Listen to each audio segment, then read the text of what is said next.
If you're a general contractor, a subcontractor, or an owner, you want your jobs to be on time and on budget. And that means working with Autodesk Construction Cloud, software that lets your team design, plan, build, and operate from office to field. It means getting end-to-end solutions, seeing project data in real time, and preventing problems before they happen. Trusted on over 2 million construction jobs around the world. Build with Autodesk Construction Cloud. Try it free today at construction.autodesk.com. Is here.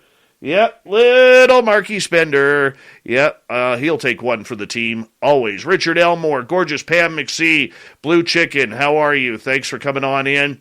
And there's Richard Elmore again. Spookles the cat, I love you, dear. Honestly. Right there, right at you. That one's for you. Downshift, nice to see you. Ed Clater, James Smith, Phil Minervino, good to see you here. Stu Gerson, always a pleasure. The gorgeous Dirt Road, thanks for coming on in. George Almaraz, thank you for joining us. Ed, thank you so much for the super chat.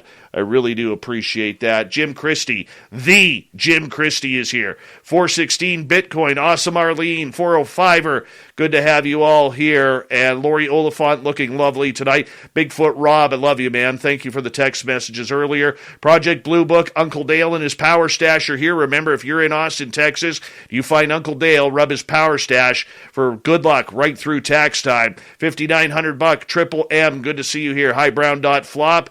And we're going to continue on here. Vash the Impaler, thank you so much for the super chat. I really do appreciate that.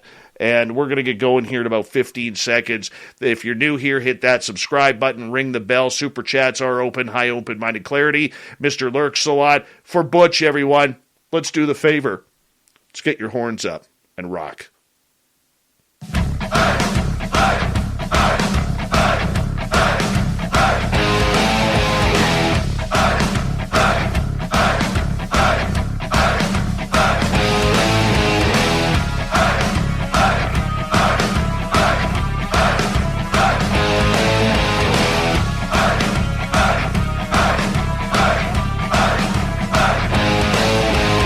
From the mountains of central British Columbia to you listening around the world, this, my friends, is Spaced Out Radio. I am your host, Dave Scott, sitting in the captain's chair of SOR headquarters. We welcome you to tonight's show on our terrestrial affiliates around North America, digitally on TalkStream Live, Revolution Radio, and KPNL. All of our archives are free. Go to youtube.com/Spaced Out Radio. Do old Davey the favor, hit that subscribe button. You can follow us on Twitter at Spaced Out Radio, Instagram at Spaced Out Radio Show, and now on TikTok at Spaced Out Radio. Our website is spacedoutradio.com. We have a plethora of features for you. Rock out to Bumblefoot. Read Shirky Poo's Newswire. Check out our swag as well. Tonight's show is brought to you by Chive Charities. Help make the world 10% happier by visiting Chive Charities today. You can find them on our website. And it's another great night of broadcasting here on Spaced Out Radio tonight. Sinead Whelehan is back. She will discuss ET contact and how to make contact. Then in hour 3, we're going to bring you a story from the swamp. As Swamp Dweller joins us again, we pay tribute to a legend that has left us all too soon. Shirky Poo's got the news as well. And to be honest, with everything going on today, I totally forgot to do a thought of the day. But that's okay. We will survive tonight. Sinead Whelehan is a former research assistant with famed UFO author Grant Cameron and a multiple experiencer in her own right. Her connection to ET contact, consciousness, and the experiencers of UFOs has led her down a path of studying of what has happened to her and others. And this is what she does now. She wants to talk about it. She wants to live it. She wants to know everything that is going on. Sinead Whelehan, it is always a pleasure to have you on Spaced Out Radio. How are you? I'm doing great, Dave, and thank you so much for having me back. I've been looking forward to this. It's good to see you again. It is very good to see you again, and you know, as someone who is an experiencer myself, these are the type of conversations I absolutely love to have. And let's start off with you a little bit, for our audience who may not be as familiar with your research and everything. How did you become an experiencer? What happened to you? Well, there's a quote that I've found recently that I really, really like. It's by the long dead philosopher Soren Kierkegaard. And what he said was that we live life forwards, but we learn it backwards. And as an experiencer, I found that that's true, because my awakening technically didn't really happen until the summer of 2019, when I was given a really, really, really humongous awakening experience that was just like energetically so not overwhelming, but just really massive. And then that continued on for months afterwards. So that's technically my awakening. But the thing is, reflecting backwards, ever since I've had that happen, and then multiple other things have continued to happen and have continued to unfold since then, like a door has been opened. I think this is a common phrase or a common experience for a lot of experiencers, that once you have that sort of pivotal moment of awakening, then it's sometimes like a fire hose, that a whole bunch of other stuff happens. But just as valuable to me has been kind of mapping backwards in my life what the other things are that I've had happen, and when my story really did start. So it started really when I was 4, but I didn't have my awakening until the summer of 2019. So you're relatively new to this over the last few years, but you've decided to jump both feet into the woo pool like the rest of us. Yeah.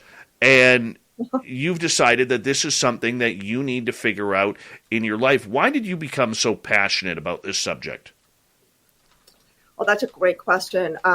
There's a lot of different answers for that, but if I was going to hone it down to 2, I would say that, first of all, the beings that have been communicating with me, who I know at least some of them are ETs, and the reason that I know that is they have given me an incredible amount of validation, like undeniable validation through other people. And, they've actually made things occur in my life that have validated what's going on.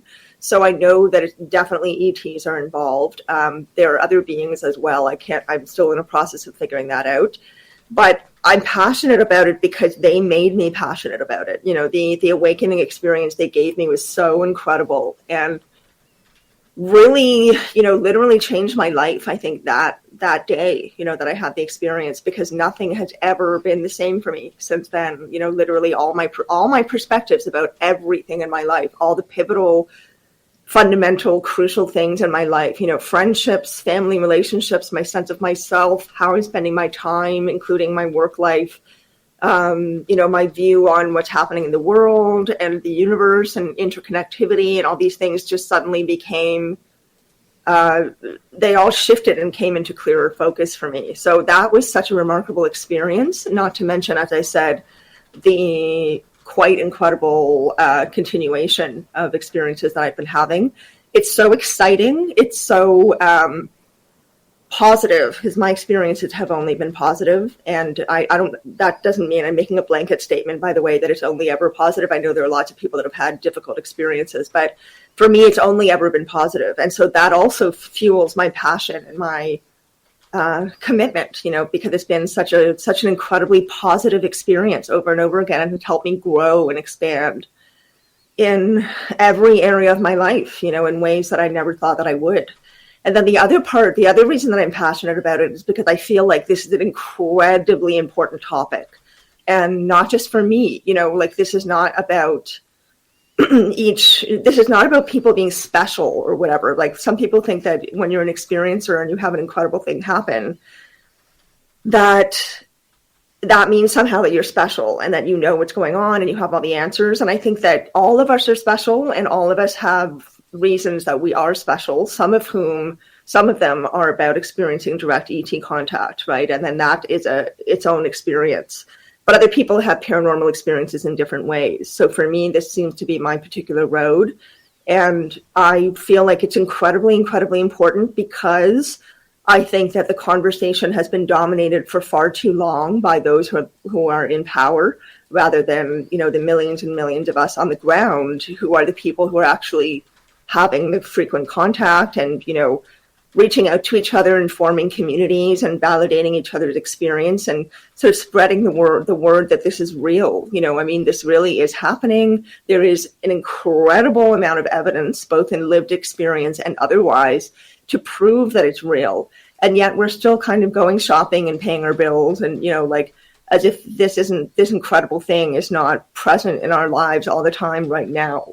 And so I just want to help to spread the word about that. I really think it's important to to make people aware that this is a really pivotal time in human history. We've never seen a time, anything quite like this. And ET contact is a very big part of that. It's becoming more and more present in our everyday life. It's making its way into mainstream media more and more in a respectful way. It's about time that happened. But we still have a long way to go. Experiencers that you yourself know so well, Dave, are often not really taken seriously, and that has got to change. And if we do change that, there's just so much amazing potential and possibility for us to learn and grow from, that expands our sense of who we are, what humanity is about, what we're doing on Earth, what Earth is about, and how we connect to the universe at large. So I think that this is a really exciting, incredibly content-rich, just paradigm-busting time in human history. And I want to be part of it, and I want to help other people become part of it too, if that's what they want. With so many people blinded by this subject, not believing in this subject, it has been quite the uphill battle, not only for people such as yourself, people like me who have podcasts and radio shows and YouTube channels about this subject, trying to bring knowledge and understanding that this phenomena has a very, very strong opportunity to be real. I mean, it's real to you and me and people like us who've had experiences, whether it's seeing lights in the sky or whether it's having ET contact. But with the majority of people in North America, if we just focus here for a second, there is a lot of people out there, Sinead, that are so blinded by everyday life that this subject is completely unfathomable, pardon me. They don't want to talk about it. They don't want to hear it. They quickly deflect it by saying that's just for nut bar people and people who are crazy. And how do we do this? How do we get that message out? Great question again. You really do have wonderful questions, Dave. I think that, we need to just keep doing more of what we're doing, like encourage others, encourage each other to come out and to tell our stories and to share them, not only within our community. Like, I've been on YouTube for 2.5 years or something like that, and my family has no idea what I'm doing. Like they don't know that I'm doing this, because that's a conversation that I knew was going to be very, very complicated. So for me, well, most of my family doesn't know. But for me, it's been this process of, here I am like on a screen talking to you and people are hearing my voice. That I'm not exactly hiding in a corner, but I'm still going through my own process of gradually telling people in my life what's really going on with me, because it's not just what's going on with me. It's part of who I am. Like it's so much a part of what resonates with me as a human being, like with the core of who I am. And that's something that you hear in experiencers over and over again, that this isn't just an experience, like you go on vacation and have an experience. This is something that actually changes people, changes who they are, how they think, changes their lives, changes in many ways, a lot of very pivotal things about what makes our life function, in this society and culture. So I think that we need to keep just telling our truth and normalizing it. I don't like the word normal, but basically telling more and more of these stories that people who don't normally have exposure to those stories can start to see the patterns of the common patterns and the common themes that exist among the experiencer communities, wherever you are. Like, even if you're not in North America, it's still remarkable, the frequency of common theme and common patterns and common experiencers that people, experiences that people have when they are in contact with ETs.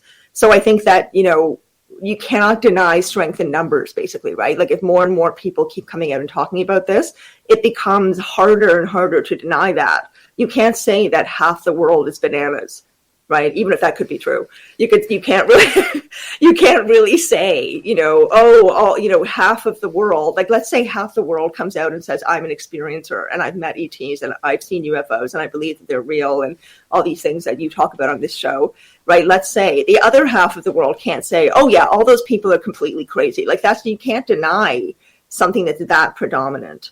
But also, I think it's important how we do it. It can't just be telling our stories, blah, blah, blah. We have to be aware of how we're telling our stories to help to give it legitimacy, right? Because people really do get freaked out by this. And I think that their reactions of scorn or dismissal or, making fun of people who are experiencers, however you want to phrase it, it really does come from a fear response. And so I have sympathy for that. It's difficult for people to accept things that seem so completely beyond the reality that they know. And so we can help them by telling our story in a particular way, right? Like being respectful, being matter of fact, not embellishing things, to sort of ease somebody into it. I think there's a certain strategy. But as a community, I really think we just have to keep telling our truth, really, and being brave, because it's almost like this is a bit more of an aggressive phrasing I would normally use, but it's almost like we're doing battle. Like this isn't just about information that's been withheld from us. This is so much bigger than that. It's about our evolution, I think, as human beings. It's about something gigantic that could happen for all of us and for our planet that could really change our lives for the better, in my personal view. And so I think it's important to push against, the manipulation of what could be really going on. There's an awful lot of fear-based stuff out there in the media, and that just really is not my experience and hasn't been for a long time and hasn't been the experience of many people that I know.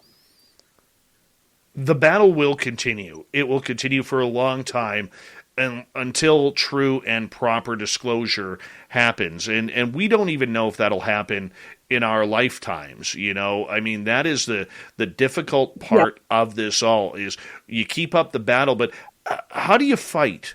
How do you keep up the fight, the energy that goes into talking to people, not on an argumentative level, but on a research-based level? And the reason why I ask that is, look, Sinead, your experiences are much different than mine, that are different than Chris Bledsoe's, that are different than Samantha Mowett's, that are different than people who are listening to this show, and different from people in our chat room. Everybody's experiences are quite individualized. We have people who, claim, and I've had good experiences, bad experiences, and horrific experiences. Okay. Yet when we get down to it and we hear the Whitley Strieber's of the world talking about, getting his butt probed by aliens, or you get other people who say, I took a needle in the eye, or you get other people saying, I watched these aliens, rip a horse apart, where it sounds so science fiction that mainstream, no matter what, because they got blinders on, are not going to believe the tales. And that's the difficult fight that we have. Mm-hmm, mm-hmm. Of course it sounds, to people who are still, as you said, so inside the experience of, let's just use the word normalcy again. Again, I really do not believe in normal. I think normal is a completely fabricated idea, but it's one of the ideas that is so prominent in the way our society and culture functions, right? Like being normal is something everybody feels like they have to strive for. And part of that involves just having a job, having a routine, the same routine we all see on sitcoms, like there's a marriage, there's kids, there are jobs, there's cars, there's a house, there's a dog, whatever, and you pay your bills and then eventually you retire and you go fishing or whatever, right? And that's fine. If that's what makes somebody happy, if that's the life that really makes them content, good for you. Nothing against that whatsoever. But a lot of people, particularly at this time, I think in the world, are really starting to want more. They want to know, they want to feel like there's more substance in their life. They want more substantial human relationships, more substantial ways of connecting with others, more meaning, more substance and meaning in their life. I'm kind of repeating myself, but I just keep hearing that over and over and over again and seeing that everywhere, whether it's in this community or not. So I feel like people are searching for this, even if they are resistant, because of course that makes sense. They would be, I also see more openness. I guess I should speak only from my personal experience right now, more openness than I expected. When I've told people in my life, I really was kind of like, okay, I have to be prepared for this person possibly never being my friend again. And they haven't done that.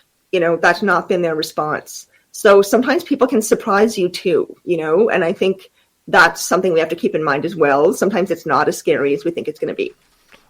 Are you surprised that you haven't had a lot of people walk out? Well, I didn't go into it with any expectations. I just thought I have to tell my truth. I have to tell that this is, a very big part of my life now. It's a very big part of who I am, and it's what I want my life to be about for the rest of my life. So if people are going to be in my life, I can't hide that. I have to be open about who I am and what's important to me, right? And I think also sometimes you inspire other people by doing that, like just by saying something that is outside of, again, the realm of normal can make other people feel a little braver about things that they think that they are worried about being seen as weird or strange, So a lot of it, I think, is about building that confidence in ourselves, really fully believing ourselves and believing our experience and really, getting support for that if we need it, and just building up a strong core so that we're less likely to be emotionally reactive if someone does give us a hard time, or be devastated if we lose a friendship, because it's more valuable to be who we really are and to be truthful, in how we walk through our lives, because that's what makes us happier. It's very true. Just that simple. We have about 3.5 minutes before we have to go to break. At the bottom of the hour, we have Sinead Whelehan here on Spaced Out Radio tonight, ET Contact. For you, as you continue to pour your soul into people who will listen, how do you control your own emotions on this subject? Because the one thing that many experiencers do is they get so passionate about it that really it can be a turnoff to those who are trying to learn. How do you control yourself? I don't really have to, I guess. It's such a positive experience for me to speak about it and share about it, especially with people such as yourself, who are showing such respect to the experiencer community and who are experiencers themselves. I automatically feel more comfortable and able to do it. But it really is a beautiful, exciting, amazing thing that I get to experience and then talk about. So now extended through January 14th, join a clean and spacious Planet Fitness for zero enrollment and only $10 a month. With tons of equipment and free fitness training, it's the perfect place for everybody to work out. Even me, mister. I'm so stressed I grind my teeth more than most people grind coffee. Especially you. Give your anxiety-clenched jaw a rest. My molars will be so happy. Start feeling fit-tacular today. Join in club or at planetfitness.com. Zero enrollment, $10 a month, cancel anytime. Deal ends January 14th. See club for details. If you're a general contractor, a subcontractor, or an owner, you want your jobs to be on time and on budget. And that means working with Autodesk Construction Cloud, software that lets your team design, plan, build, and operate from office to field. It means getting end-to-end solutions, seeing project data in real time, and preventing problems before they happen. Trusted on over 2 million construction jobs around the world. Build with Autodesk Construction Cloud. Try it free today at construction.autodesk.com. I don't really have a lot of super strong emotions about it, except very soon after I've had an experience. If it's soon after I've had an experience, I'm often just like, oh my gosh, the vibration and the energy is so incredible that it's very happy making, so you can kind of get very excited about, oh my gosh, it just happened again. And this is progress in the experience. This new thing occurred. Oh my gosh, what's going to happen next? It's really mysterious and amazing and exciting. And so I love talking about it.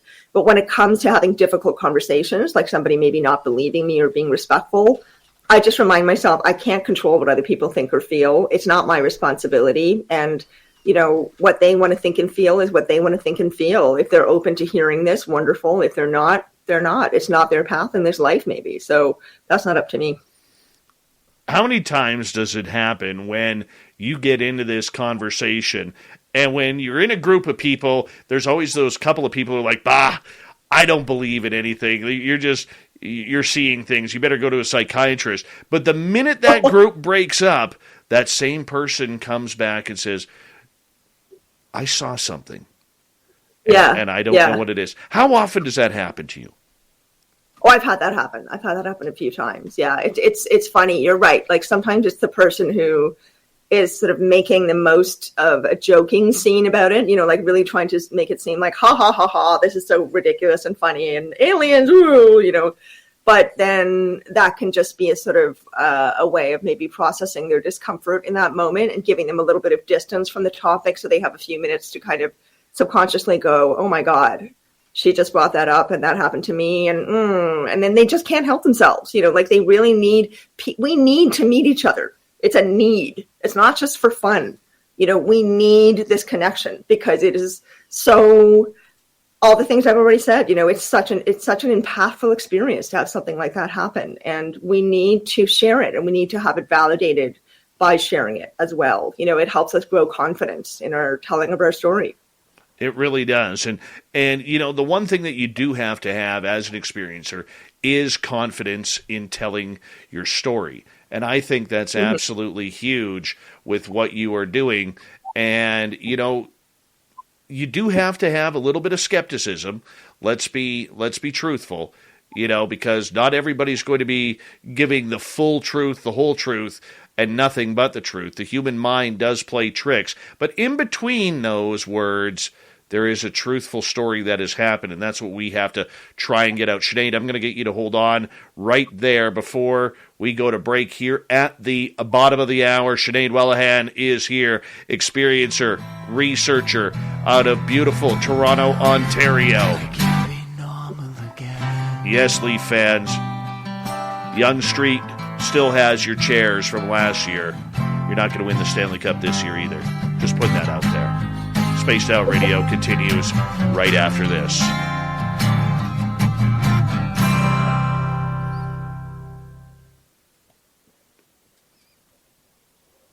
All right, welcome.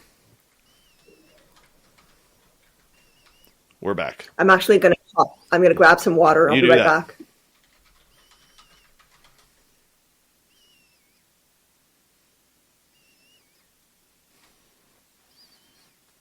How we all doing, people?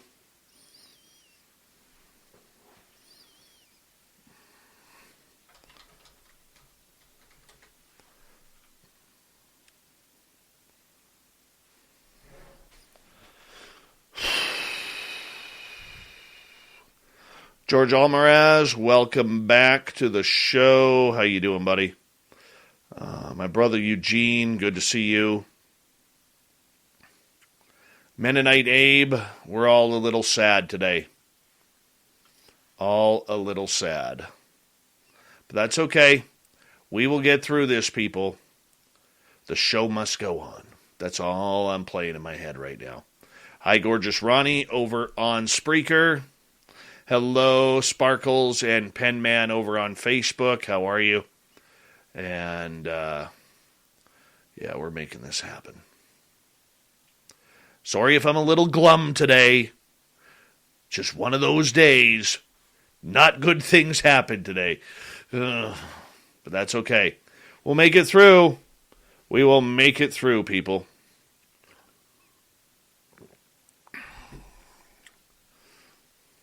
For those who do not know, we'll fill you in on a little bit of news from today. I found out first thing this morning from Lon Strickler and Brian Bowden that Butch Witkowski had passed away in his sleep. I'm going to go over that more in detail later on in the show in hour number 3. And we are going to do a tribute show for him on the 31st. That was the night he was supposed to be scheduled to be on the show for his first appearance of 2022. I don't want to book anybody for that night. So I am going to do a tribute show that night for him. I'll have more to say in hour number 3. It just didn't feel right finding another guest for that night, to be honest. And I'm hurting pretty bad. Butch was... I'm so sorry. I'm so sorry for your loss. And it's a loss for the show and all your listeners as well. It's a big loss for us. Sorry. It's a very big loss for us. I'm going to take some time to find the right person to fill in on that show and kind of go from there. But we're going to keep Strange Days going. That's the way he would want it to come. And that's the way it is. Bill Ulm, how are you, man? Good to see you. Love you back. Newfie, no, I did not have a radio show late night around 2010. I was retired from radio at that point, man. Retired. Happily retired.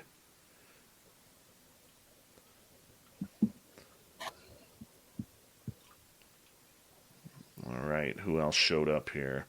Reminder to you. Let me grab it from our... Hey, Fapster, how are you? We did lose a good one. Kurt Seltzer with a splash of lime. Nice to see you. Reminder, I will be speaking in San Francisco, UFO Con 2022, February 25th to 27th. We would appreciate if you're in the area, come on down and visit. We're going to hang on out. I know a few people are already, including Brad from Texas, so we're very happy about that. And don't forget, if you haven't signed up yet for our Las Vegas party, yes, it's coming up in just a couple months here. God, do we need it now? We will be toasting Butch that first night. Just saying. It's looking like we will have a live show from Las Vegas. Yeah. So if you're going to go to Vegas, what I need you to do is I need you to click on the link that I just posted there. And you can't click on it on the screen, but in the chat room. And if you're 100% going, you know what? We want to see you there. First 50 people we're going to have a swag bag for, so make sure you check that on out. Well, I am kind of working on radio. Yes, Doug, and the 6 radio stations that we are on, well, they kind of need our programming. Yes, I know there's some belief out there that we are not on terrestrial radio, but yes, we are on 6 radio stations. Hello, gorgeous Diesel Girl. Welcome back, you Fraser Valleyite. And let's see who else has joined us here. Phil, thank you so much for the super chats. I'll go through them next half hour, everyone. Thank you.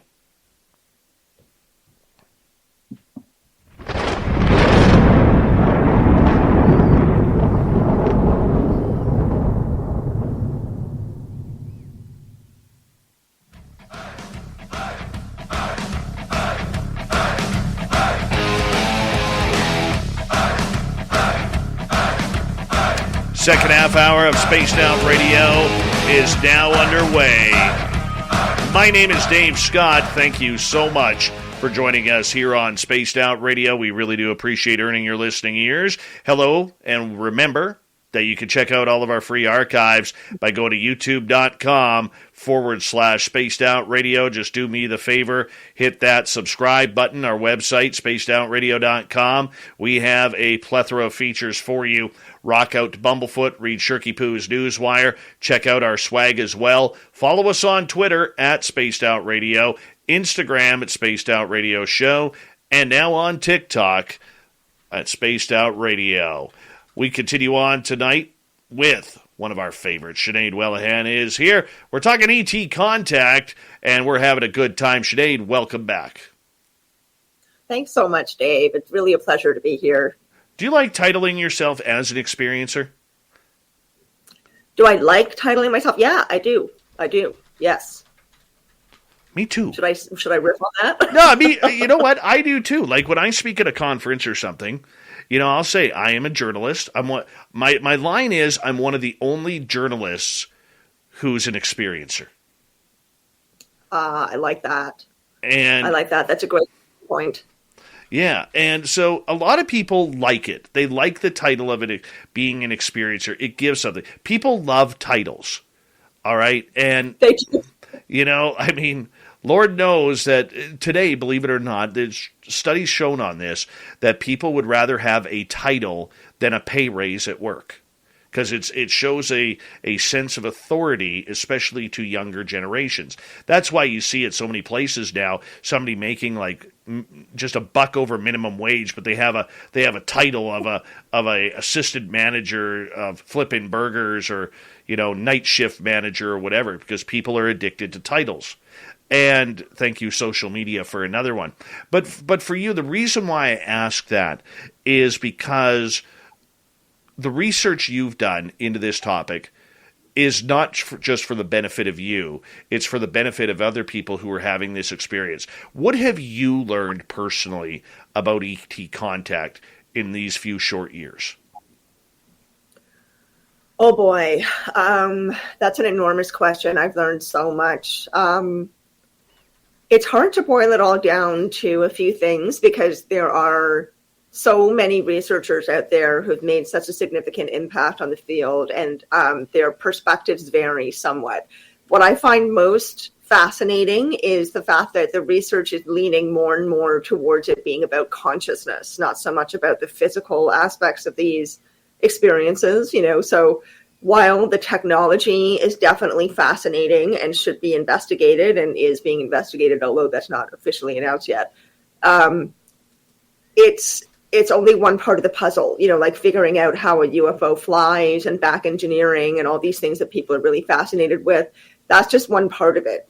There's a bigger question at hand, which is what are they doing here?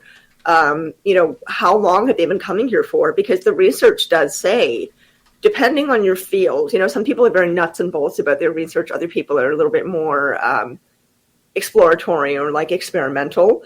So depending on the type of research you're doing, there's a lot of paperwork, documentation, scrolls, scriptures, all kinds of things dating way, way, way, way back, like thousands and thousands of years ago, including pieces of art, innumerable pieces of art from cultures all over the world. This is always an international thing. This is not a North American thing. And a lot of times people think that it is. Now we're expanding and we're starting to realize that this really is a global phenomenon. So there's more diversity coming into the field, which is something I think is incredibly important. But, the fact is that there is a tremendous amount of material that indicates very strongly that ETs have been here for a very long time, and might have contributed to the development of certain technologies we use now, or, agricultural methods, or structures we've built, there are things that we can't explain that have been leaps in human knowledge and human development, such as agricultural practices or, the pyramids in Egypt. Huge leaps forward for those civilizations that are somewhat mysterious. There isn't really an explanation for how people would have been able to do these specific things. So the research now is, I feel, catching up to that a bit more. It's become not so much about the nuts and bolts. What are UFOs? What are the shapes of them? And, what do the beings inside look like? It's become a lot more philosophical and become more esoteric.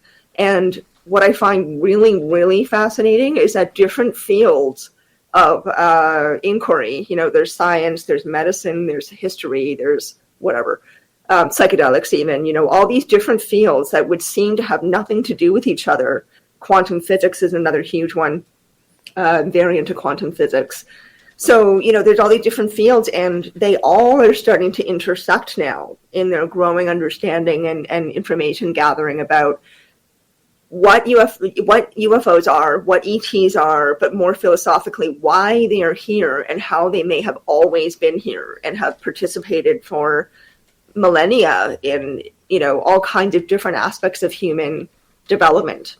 And that could even be down to our DNA. I mean, there's so many different interesting ideas out there that come from some really incredible thinkers. So there's a juicy treasure trove of information out there to find, to investigate all these different ways that ETs and UFOs have manifested in the world. And that's really what I find the most fascinating, is how broad and varied and ancient a lot of these experiences and this information, how old they really are, and then how now it seems to be a time for a lot of researchers where they're starting to tie together bits and pieces that have been in all these other fields that are now starting to intersect and create a fuller picture of what could be going on. And I find that incredibly exciting. I think it's incredibly exciting that quantum physics is able to give us a clearer idea of what our reality actually is, as opposed to what we think it is.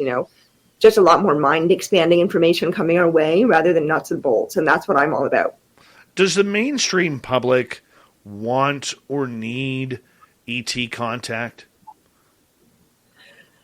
I think that the mainstream public, I don't think is there yet. Do they need it? That's a big question. I mean, I think that a greater understanding and interaction with the universe as a whole is something that we all need, because I think it's part of our innate nature as well. And, there's science backs that up, right? Like there are structures in our bodies and in natural systems all over the earth that mimic structures and materials that are found in outer space, on other planets. It is already an intersectional experience. It's already an integrated experience. Like we're not just one lone planet floating around in this gigantic universe all by ourselves doing our own thing. Like this is all part of a whole, So do we need to know? Yes, I think we need to know. But is the mainstream audience or the mainstream population ready? Oh, not so sure about that. I think that our community can play a very, very valuable role in helping those people get used to the idea. And that's why I think it's important for us to tell our stories. See, one of the conspiracy theories that I think, and this is just me, I believe that one of the major reasons why they aren't disclosing anything is because the younger generations, from the millennials on down to the babies being born this second, are very much more spiritually in tuned. And yes, a lot of people may not agree with that, but the further we move away from the elder generations, my parents' age, your parents' age, even into my age in my, mid to late 40s, where there's still a lot of religious connotation going on of mainstream religion, whereas the younger generations seem to be finding their own spirituality by whatever means necessary, whatever they feel comfortable with. Do you think that maybe, and this is my conspiracy theory, that the governments of the world are waiting about ET contact because the younger generations are going to be more open and adept to accepting life from other planets visiting here? Oh, I think that's a wonderful idea. I'm not sure that the government is that tuned into what's happening with the younger generations. I don't know. I mean, I think that sometimes we attest a lot more to the government than what could be actually going on. Like, I think most people in the government are just doing their jobs, like they're just as much entwined in the 3D as all the people we were talking about earlier who have not yet woken up to what's going on. But I think that the majority of the government is made up by people like that too, who have no idea what's going on. So, are they aware enough of what's happening in our community to be able to make a choice like that? Maybe. I think, there's all kinds of guesswork we can make about why they would be withholding this information. Like, why not just tell us flat out that this stuff is true and it is real and it's physical and otherwise. I realize exactly, I know exactly what you're thinking. I feel that way too. All we got to do is just say yes. That's it. The word yes. You don't even have to go into detail. Are aliens here? Yes. Have we been contacted? Yes. What's happening? Yes. Okay, it's a one-word answer. But the point that I'm getting at here, Sinead, is I think they are scared. They are scared for the military-industrial complex. They are scared for the religious communities, because remember, out of the 7.8 billion people on this planet, at least 4.5 billion of them are still religious one way or another, of the praying to the 5,000 gods that are hovering around this planet at any time. But there's also the economic factor. What happens to the economy? Does it crash the economy? Does it cause a huge decrease in value of everything? There is a lot that needs to be weighed out with this decision. I think a lot of that decision was made back when the New York Times article came out, and then the admittance by the Pentagon in 2020 that this stuff is real. Again, last year, what we're seeing now with the DNI reports and everything that's come out, I think we're into something deep here, Sinead, that is all preparation, waiting for the next two generations to die off, so that way the younger generations can be more open-minded and accepting. I certainly hope so. I certainly hope so. I mean, Dolores Cannon talks about, if anybody follows Dolores Cannon, she's the QHHT, quantum hypnosis healing therapist, expert, or she's passed away since, but she also channeled and was a remarkable person in other ways. And she and some other people have talked In the time before AT&T fiber internet. Shame! Shame! Shame! What did you do, love? I ran out of internet data. And they're making you shame walk. No, it's just how I feel. Shame! Shame! In the time after AT&T fiber internet. Nice to have unlimited internet data, right? Right. The dawn of a better internet era with AT&T fiber. Limited availability in select areas. Check eligibility at att.com/getfiber. Restrictions apply.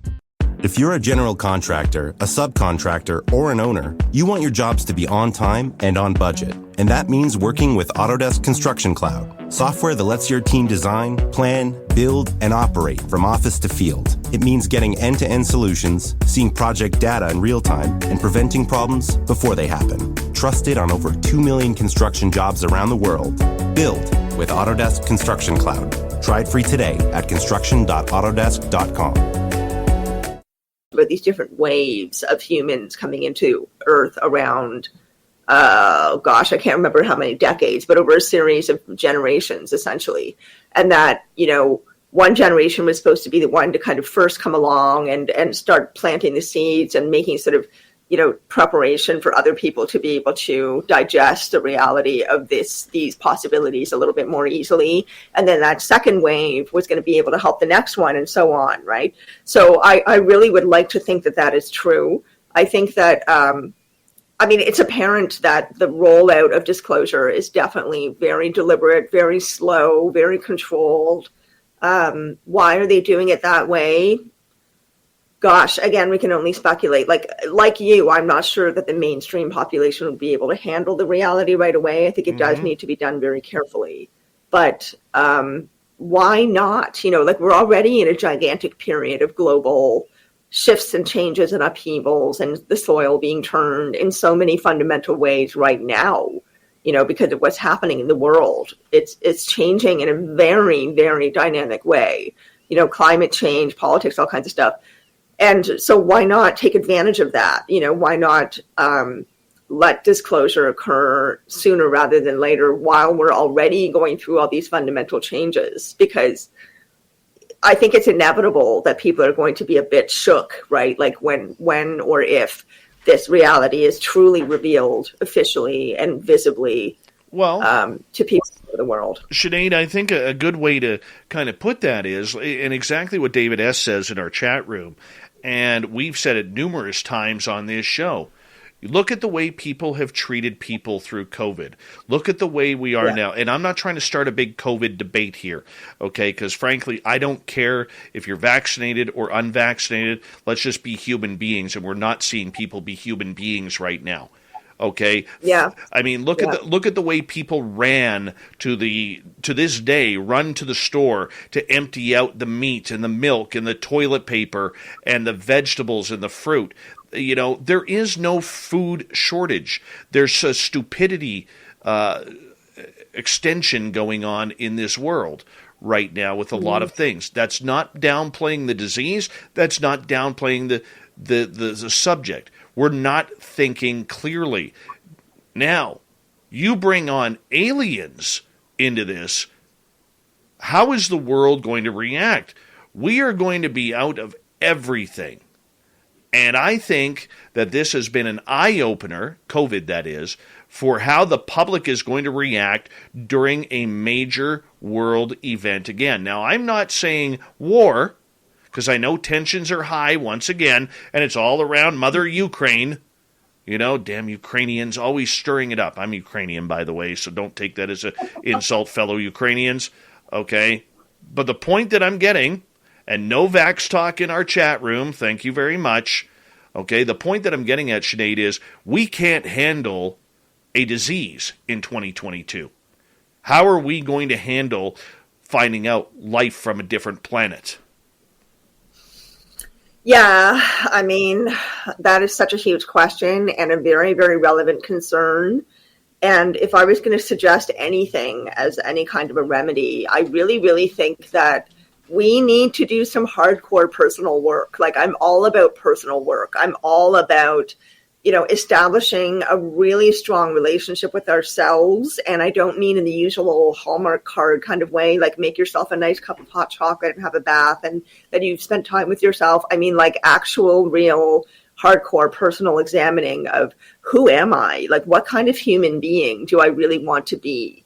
How do I want to respond in a situation where I may feel threatened or I may feel like a fear response or an anxiety response coming up? What kind of human being do I want to be? What kind of life do I want to be living? How do I want to be treating other people? How do I want to be treating the planet and animals? How do I want to be, what kind of a person do I want to be? Like, what is my life for?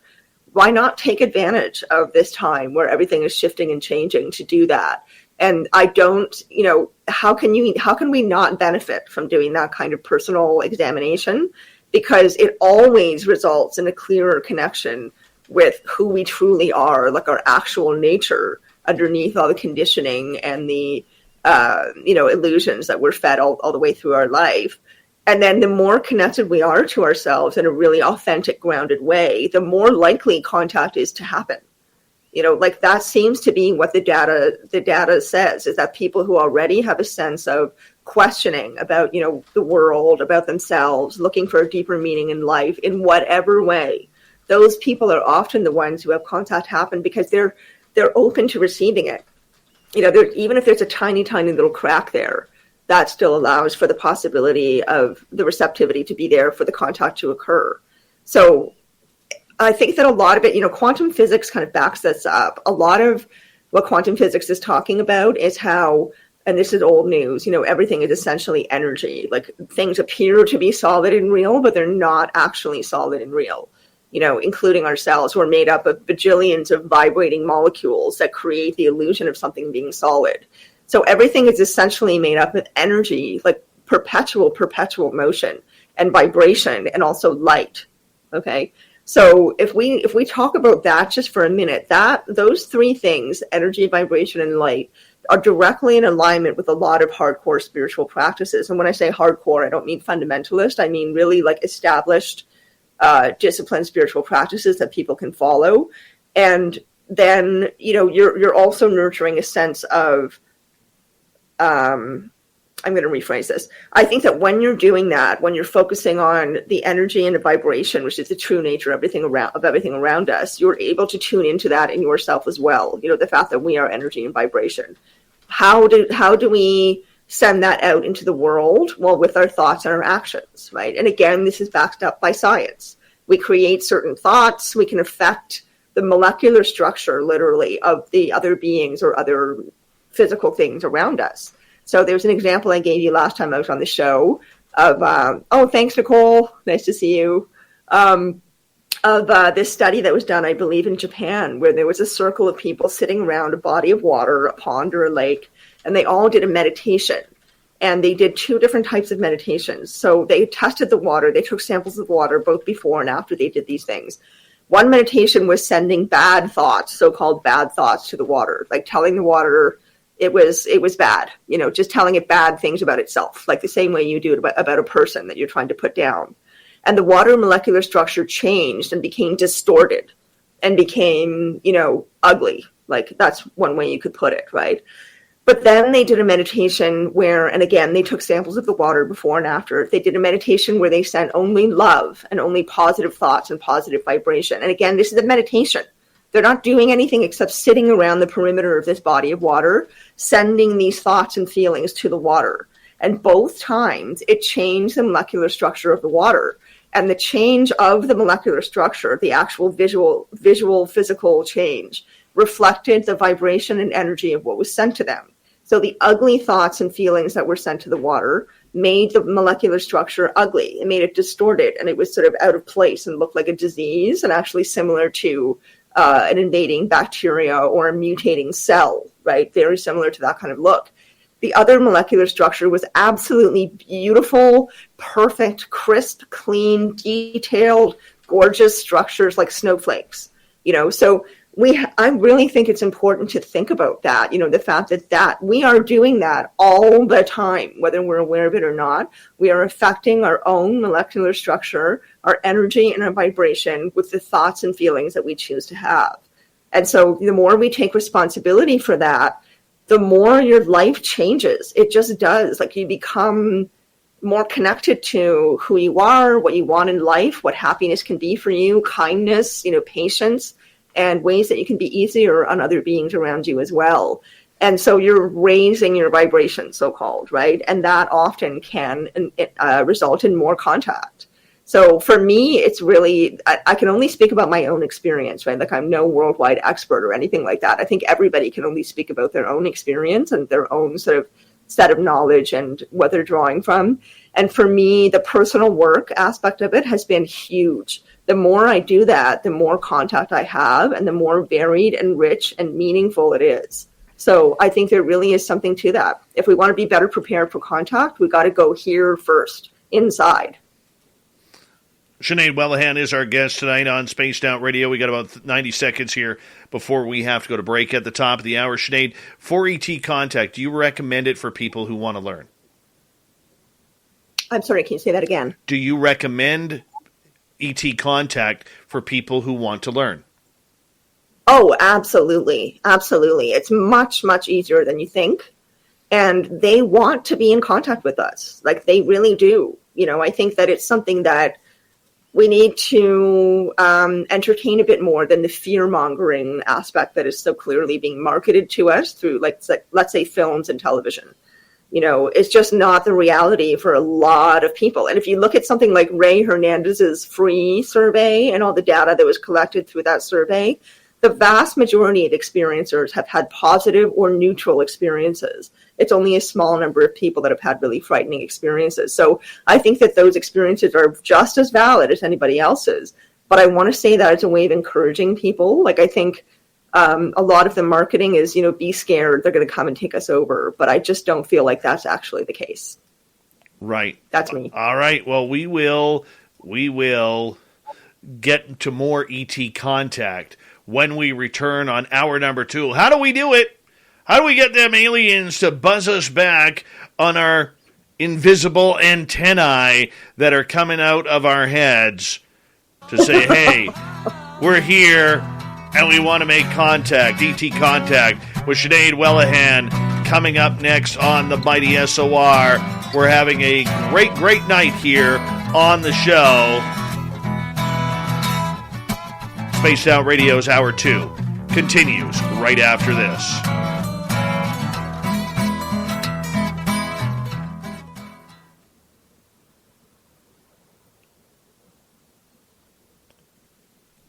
Hi, Obi Flett.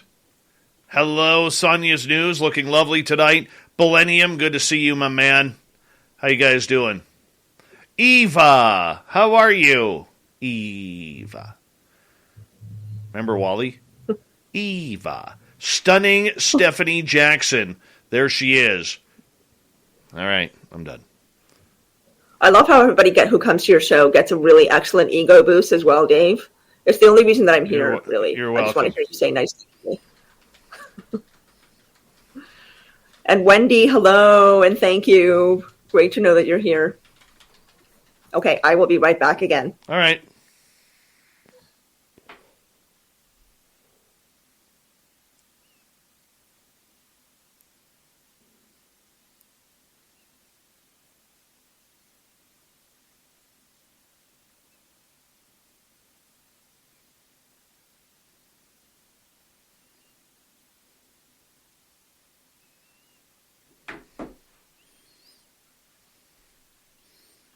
All right.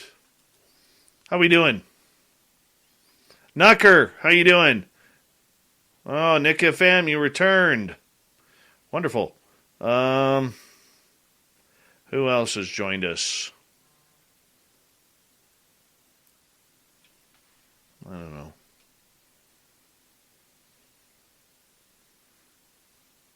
Tits McGee, thank you for filling in for the vacationing Veronica Corningstone.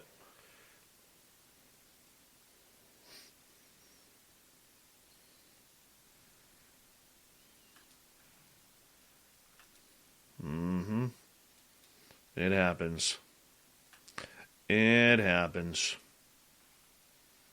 I want to say a big thank you so far tonight to Surf Chair, Vinman, Patrick, Ethereal Aura from earlier, Jason, Andrew, Mennonite Abe, Tim, Ed, Vash, Dirt Road, R&R, Lori, Phil, and Fapster for the wonderful love tonight. I really appreciate the super chats.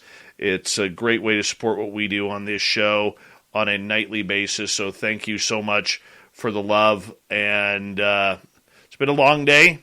Neil Attenbury, how are you? Good morning to you over in the UK. Bet she has a great accent. I'm Neil Attenbury. You're listening to the BBC. I don't know. Gary Roosin, how you doing, man? All right. I'm having fun with you tonight, Sinead. I'm so glad to be able to put a smile back on your face, Dave. I know you were feeling a little blue when we started. I needed you today. Thank you. Oh, I needed you too. I love these conversations. It's great to come here. I need you now. More than words can say. I need you now. I know. I haven't thought about that song in so long. And actually, I was making a 90s playlist the other day. I'm going to put that on it. Nice.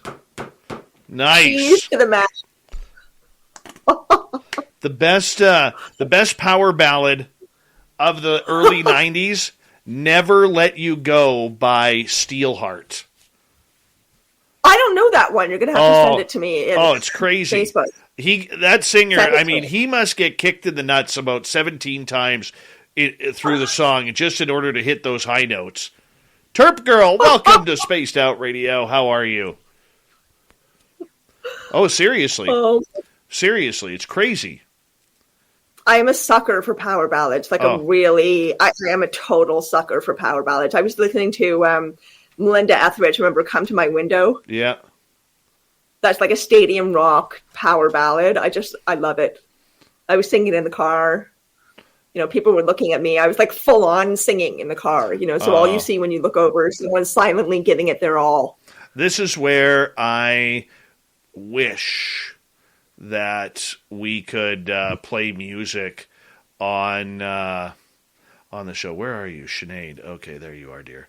I've sent you Never Let You Go. Great power ballad. To me, that's the greatest one. Greatest one. I will listen. What about Huey Lewis and the News? I loved Huey Lewis back in the day. They were great. Nicole saying Love of a Lifetime. I don't know that one either. Nicole, you have to send that to me. I don't know that one. Who's it by? Love of a Lifetime. Who is that? Oh, I could see the band. Gotta find a way, lifetime. Oh my God. Not White. No, it's not White Snake. No, it wasn't. Okay. It wasn't White Lion. It was one of those horrible bands. One of those C leagues. Hey, let's give a quick shout out here. We got about a minute before showtime. Where are you? Let's give a shout out to Mennonite Abe, Race Fan and his wife, Teresa, Chuck G, E. Niles, Paradigm Theories, and OB Flet, Brad, Jamie and Matt, all going to Vegas. We got 19 people signed up for Vegas so far, April 22nd to 24th for the SOR party. You want to come on in and join us and have some fun. You have to. It's going to be fun. We're going to do a live show there too. We are. I've got it figured out. Hello. And yes. I bet that when everyone's gathered all together in Las Vegas for that party, that you will get some sightings. I would not be at all surprised with all that combined collective energy. And if you do something like, You're listening to Spaced Out Radio with Dave Scott. Follow Dave on Twitter at Spaced Out Radio and on Facebook, Spaced Out Radio Show. Here we go with hour number 2 of Spaced Out Radio tonight. My name is Dave Scott. Thank you so much for joining us tonight. We really do appreciate earning your listening ears wherever you are on this beautiful planet we call Earth. Hi to everyone listening in on our terrestrial affiliates around North America, digitally on TalkStream Live, Revolution Radio, and KPNL. All of our archives are free. Go to youtube.com/Spaced Out Radio. Do old Davey the favor, hit that subscribe button. The Desert Clam has set the password for tonight in the SOR Space Travelers Club. Butch. Butch is our password. Use it wisely, space travelers, as a clam sets a password each and every night right here on Spaced Out Radio. Our website is spacedoutradio.com. We have a plethora of features for you. Rock out to Bumblefoot, read Shirky Poo's Newswire, check out our swag as well. Follow us on Twitter at Spaced Out Radio, Instagram at Spaced Out Radio Show, and now on TikTok at Spaced Out Radio. How do we make contact with extraterrestrials? This is what we're going to find out this next half hour tonight. Sinead Whelehan is our guest on Spaced Out Radio. She's just an experiencer and researcher out of the beautiful city of Toronto, Ontario. Sinead, welcome back. Thank you, Dave. You're welcome. Your laugh is infectious, by the way. So people listening in are going to be like, what's that laughing in the intro? And I'm going to be like, that's Sinead. It was my fault. That was her. Her fault. Her fault. E.T. contact. You say anybody could do it. Why would we want to do it, number one? But number two, what's it like? Oh, gosh. Why would we want to do it? Well, I think we've almost covered that. I mean, it really is, on one level, it's just amazing and exciting and mysterious and, completely changes your paradigm. It just completely changes your perspective on life, the universe, and everything, because how can you possibly look at things the same way after you see something like that? And as you were saying earlier, I think it is important to be a bit of a skeptic. I definitely think there's room for skepticism. I'm all about balance, right? So I'm not somebody who thinks that we should be all one way or all the other way. I think it's very important to be a critical thinker and to take into account both sides or all sides of anything before you draw a conclusion. And sometimes conclusions can't be drawn and don't need to be drawn. So just because somebody has an experience, that doesn't mean there's something going to get answers to life, but it does mean that they can start investigating meaning, I think, in a different way, and really asking questions about what's going on out there, what's going on outside of our planet, because we really are in a position now where we can start thinking a lot bigger than maybe we ever have before, partially because of the technology we have available to us. So it is easier than people think. I mean, it really is. I really come back time and time again to it being about your intention, where your heart is at, where your mind is at, where your energy and vibration is at, because if you're trying to do a C5, meaning a contact. Got a new kitten? Or looking to spoil the ones you already love? Shop online at Chewy. Find food, litter, scratchers, even prescriptions. We've got everything you need to make them happy. Plus, you get fast free shipping on orders over $49. Visit Chewy.com today. If you love to be remembered as the person who gives the best birthday gifts, I'm here to tell you that 1-800-Flowers.com is your ultimate birthday gifting destination. 1-800-Flowers has thoughtful and artfully created options that are guaranteed to deliver the best birthday surprise. Shop thousands of unique gifts at 1-800-Flowers.com for exclusive offers and great values. To order today, visit 1-800-Flowers.com/tune-in. That's 1-800-Flowers.com/tune-in. Initiating contact with ETs. Let's say by yourself in your living room, which you can do. But if you're doing that and you're just like, okay, I want to meet you, but I don't really want to meet you because I'm really scared of what you're going to look like, it's not going to happen. If you're scared, most likely, and you're sending that out, most likely it's not going to happen. But if you try to look at it like they are coming for, a reason, they could have attacked us ages ago. So I think this whole thing about, why are they really here? Are they going to try to take us over? I just don't believe in that. That's my personal view because it has not been my personal experience, but it also does not line up at all with the research that I found or the research that Grant has found or any of the other major researchers. There's really not any firm, clear evidence that they're here to hurt us. but there's a lot of evidence that they have been here to help, to heal, to assist, to communicate, to facilitate contact with them. So then moving on to your the second part of that question, what is it like? Again, I can only speak from my own experience. It is wonderful. It's absolutely wonderful. It's mind-blowing. It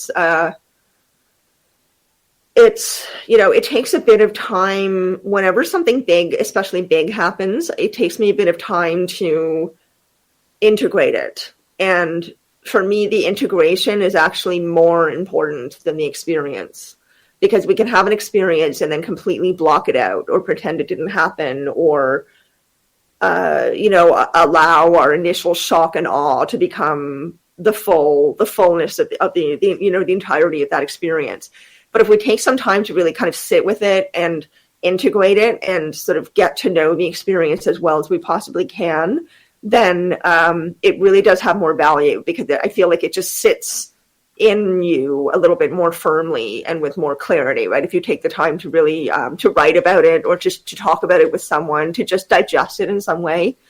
So that's a very big part of my experience. But it really has overall, I'm just going to make a sort of general blanket statement for now. It is wonderful. It's really, really, really wonderful.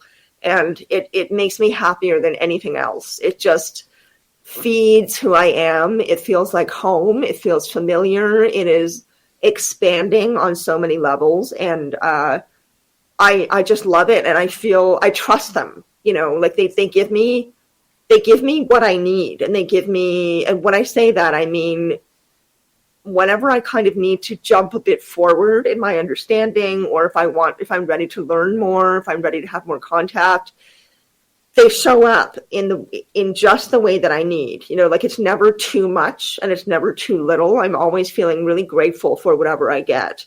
And it comes in like really small ways or in really big ways. But overall, it's just the most incredible experience. Like, I have to keep kind of pinching myself and saying, is this real? And then I get another form of validation that just makes it undeniable that it's real. The validation is really extraordinary. How do you know it's them and not just some type of woo happening in your mind? Especially, are they, if it's mindful communication, and not physical? Oh. Yes. So I know that it's not just happening in my mind, because I actually went to talk to a psychiatrist about it.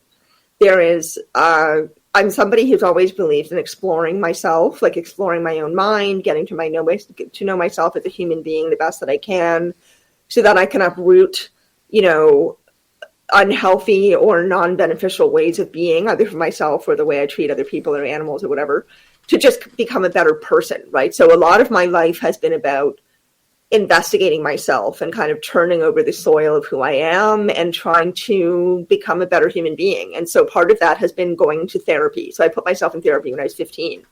There's a place for therapy. Sometimes there's not a place for therapy. And, I think for experiencers, there's definitely a fear of going to therapists and being labeled as crazy, which I think is a very reasonable fear. In my case, I got really lucky. I got a really, really compassionate, empathetic woman as a psychiatrist who I saw only a few times, and wanted to talk to specifically about this and about other tremendous changes that were happening in my life as a result of these experiences.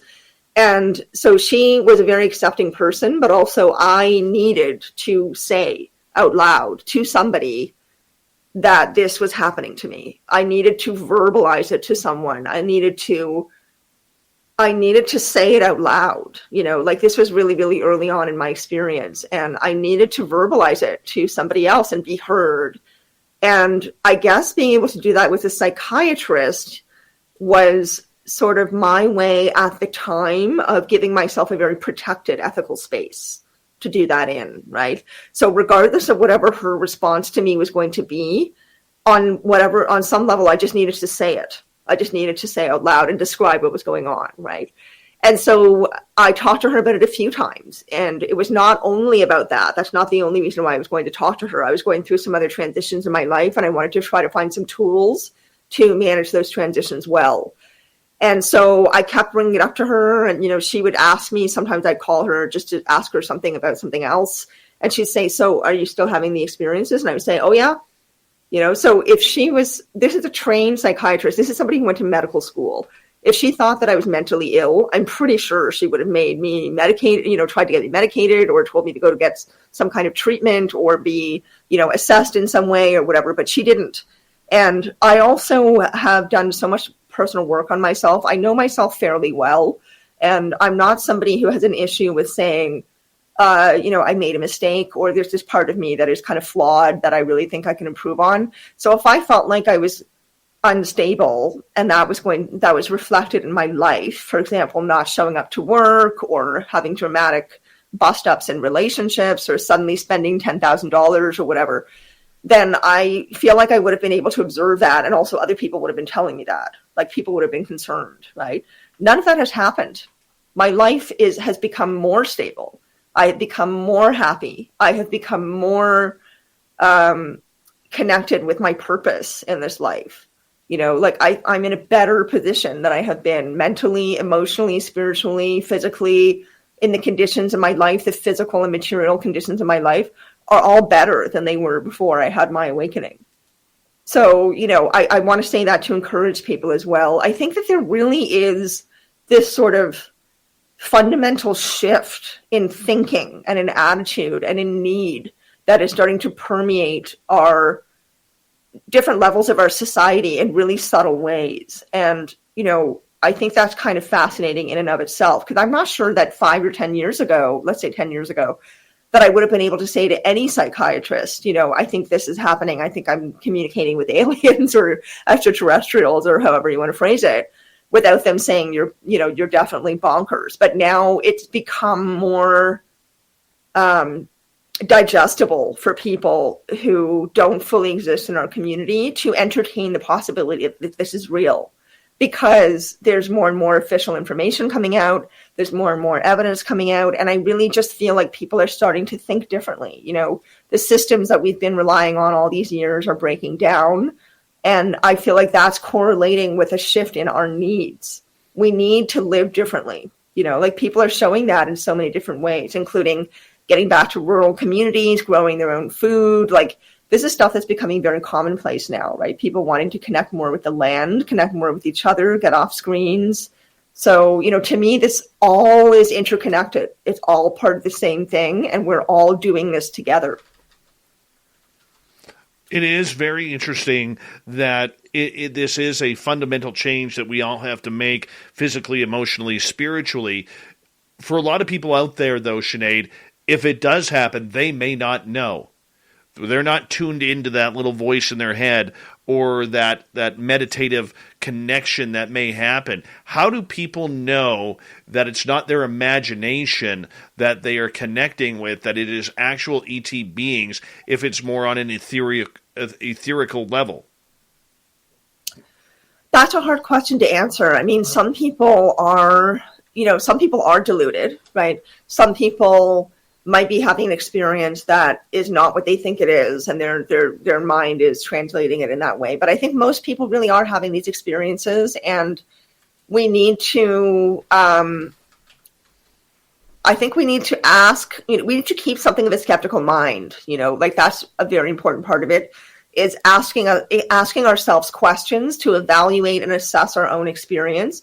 And then that's part of the value of doing what you do, Dave, when people come on your show and have conversations about this. It allows for all the listeners to kind of reflect and evaluate their own experiences as well through hearing those of others. So community is incredibly important. So I think it's always important to look for ways to test your experience, right? Ways to experience validation. So the validation is a very, very big part of it for me. And that's partially why I've asked for it. And I'll give you an example if you like. So I know that it's ETs because, first of all, when I had my awakening, it was immediately after I saw, and I was not in ufology at all. I was not at all in ufology. Was not thinking about ETs, was not thinking about UFOs. Always loved the idea, always thought they were probably real, but that's pretty much the extent of it. And then I had this massive awakening after watching a Bob Lazar documentary that I picked completely at random. The one that I think Jeremy Corbell, pretty sure it was him, he directed it. Bob Lazar in Area 51. And it just blew my mind. And immediately after that, I had my awakening. And during that awakening, I got the incredibly clear, firm message, like so clear and so firm that it was them. And I just knew it was ETs. Like I had absolutely no reason to think that. I wasn't looking for them. I wasn't in ufology. This is not something that was in my mind at all. So, you know, it's not like I tried to make it happen. Like it literally came out of nowhere. And I just immediately knew that it was them. And so they gave me, you know, instructions and directives and stuff like that, and a very encouraging message. And then some time passed, and, you know, I was very much in a space of, oh my God, this just happened. This is totally real. I was not doubting it whatsoever. But then about 2.5 or 3 weeks after that, I had to go back into the so-called real world because I had accepted a job for a couple of weeks, 2.5 weeks, marking government literacy tests for students who are in Ontario. So these are kids who were all 10 or 11 years old, who were having to write government literacy, mandated government literacy tests to, you know, so the government could collect data on where levels of literacy were with certain school-aged children. So I was marking the same question over and over and over again in these booklets, right, that we had to go in and work on every day. And by day 3, I was feeling like, oh my God, I might be going crazy, because the stark contrast of being where I had been after my awakening in that space, and a lot of it was just being in my apartment, madly gobbling up, you know, any information I could possibly find about what could be going on with me. And then boom, I'm back in the heavy sort of, you know, 3D reality where I'm in this warehouse with hundreds of exhausted teachers, and we're, you know, beeping and booping with these machines on barcodes and stuff. Like, it was just such a totally different vibration, right? Such a totally different experience that I felt like, oh my God, I'm back in the so-called real world. This is what I'm familiar, what I know. Did that, meaning my awakening, did that really happen? I might be going bananas. And so I started getting really nervous, and I went home that night after 3 days of doing this job and just kneeled down on my living room floor and, you know, wholeheartedly asked for help. I was really in a vulnerable position because I felt like this is the most incredible thing that could possibly have ever happened to me. But I need to know that it's real. I need you to prove it to me. And that's what I asked them for. And I was like, please, I need you to prove it. I really need you to prove it, because I can't go on from here without knowing for sure. So the next day I wake up, I go to work, and for the first, and this is the summary, for the first 45 minutes of the day, every single booklet that I picked up, that was just a random, you know, free writing, 2-page free writing exercise with only a prompt, very short prompt to guide them. These age 10 or 11-year-old kids in grade 6 in elementary school were suddenly writing about free energy, flying cars, portals, timelines, you know, multiple realities, the Earth is alive, there's an intergalactic council, you know, I mean, it was just unbelievable. For 45 minutes, every single booklet was about these topics. And for the 3 days previous, nothing at all. And for the rest of that day and every day after that, nothing at all. So I thought, okay, that's just too bonkers. You know, the hair on my arm stood up. I could not believe it. 45 minutes over and over and over again. So that just blew my mind. I have not doubted them since, because it was too crazy. How can you possibly, it doesn't make sense that I would have experienced that. You know, like what they wrote had nothing to do with the prompt that they were given at all. So it was very clearly an answer. Like, it was them saying, yes, this is for real, and we're going to show you for 45 minutes. And then many other times I've asked them for encouragement, or I've asked them to, you know, give me something that I need, or they just show up and they do it anyway. You know, like they'll give me, I get a lot of stuff in the clouds. I get messages through a psychic who has been professional for 28 years and has never, ever channeled ETs or anything like that before. And suddenly she's getting messages from ETs to give me specifically. So she's now talking to me about it and saying, Sinead, I need to talk about this because I'm not used to, like, this is weird for me. This is a psychic, right, who people think, like, that's already quote unquote alternative, you know, and she's somebody who talks to people about their dead grandmothers and their dead grandfathers and their dog who passed away. And then all of a sudden ETs are coming through. right? So for her, it was crazy to experience that. How do you explain that? I don't know. I really don't know, but I do know we have some audience questions. We got 3 minutes left. Let's start with Ange in Australia. Sinead, have you seen other contactees on your experiences with extraterrestrials? I have not. No, I haven't. That'd be kind of Sorry, cool. very short answer for that. I've seen Samantha Mowat.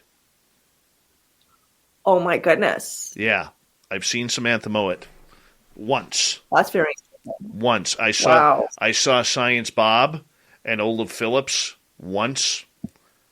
I don't know. Like these were all dreams. Wow. But there was ETs involved in those dreams. Wow, that's very cool. Newfie in British Columbia, doesn't make sense, I know, says, what races have you encountered? Well, mostly the experiences I have are through, it's kind of hard to explain. I will get a certain feeling, and then I get messages that come through telepathically or in imagery or both. But what they've started doing is showing up now. So the only ones that I know, I think, that I've had contact with they look kind of like grays, but I'm not sure that they're grays. They could be I'm completely blanking. There's a race that looks quite a bit like the grays, but are taller and have a slightly different shaped head and are supposed to be nicer. So I don't know exactly who they are. I'm not actually that interested in who they are. It's more the messages and the direction and the encouragement and guidance that I'm being given that's important to me. But I did have a gray-like being materialize in front of me this past August. That's the first time I've actually seen one. And then it showed up again a little bit later, a few hours later, in my room at this inn that I was staying at. And then I experienced some lost time. And later on that night, I was part of a C5 circle where a photograph was taken of me, a random photograph. And there's a small gray-like being standing right beside me. And then in the corner of the photograph is a sort of reptilian-looking skull, half of a reptilian-looking skull. So I don't actually know for sure who they are. I just know that they're around. All right, we got time to squeeze in one more. We got 1 more minute here. John is asking, Sinead, what do you think about or should be done with families of people who were unfairly labeled as crazy and had their lives ruined by ET contact and people not believing them? Well, I think that they should be supported by the community. You know, I think that they need to hear the support and that they are not crazy and that, you know, they're cared for and that there are other people out there that are like them. So I think that all we can do is be there for people the best that we can, you know, in experiences like that. It's horrible that those things happen. That's a little bit, you know, there's some really kind of widespread negative mythologies out there about what experiencers have happened. And I think it's important to, you know, really make sure that that's not just like fear-based stuff that's being passed on, but that these things have actually occurred in the way that, you know, the way in which you've heard them. Because sometimes there's some sensationalistic stuff out there around ET contact, you know, to kind of scare people off or make it seem more dramatic than it actually is, if that makes sense. It is already dramatic, but like sensationalizing it and saying that entire families killed themselves is, you know, we have to be careful when we say whatever it is that we're sharing, right, to others. Sinead, thank you so much. We got Sinead Whelehan here for another 30 minutes on Spaced Out Radio. ET contact. How does it happen? Why does it happen? Who is it happening to? It ain't me. Not anymore, at least. Spaced Out Radio continues right after this.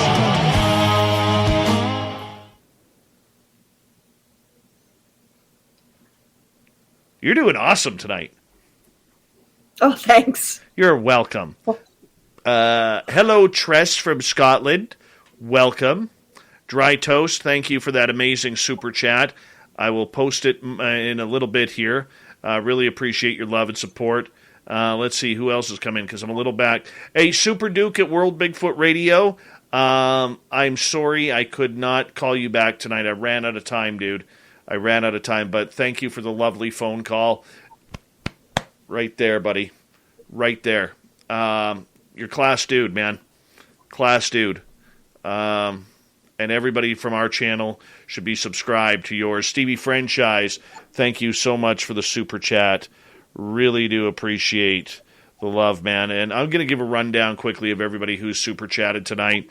Thank you to Surf Jer, Vinman, Patrick, Ethereal Aura, Jason, Andrew, Mennonite Abe, Tim, Ed, Vash the Impaler, Dirt Road, R&R, Lori, Phil, Fapster, Dry Toast, the best name in YouTube, and Steve Franchise. Really appreciate the love, guys. Thank you so much. Majdi, how you doing tonight, man? Good to see you. Thank you for joining us. Cat Chaser, I love your continued support of us every time you're here. Thank you for the love. Really appreciate it. Who else has joined us here?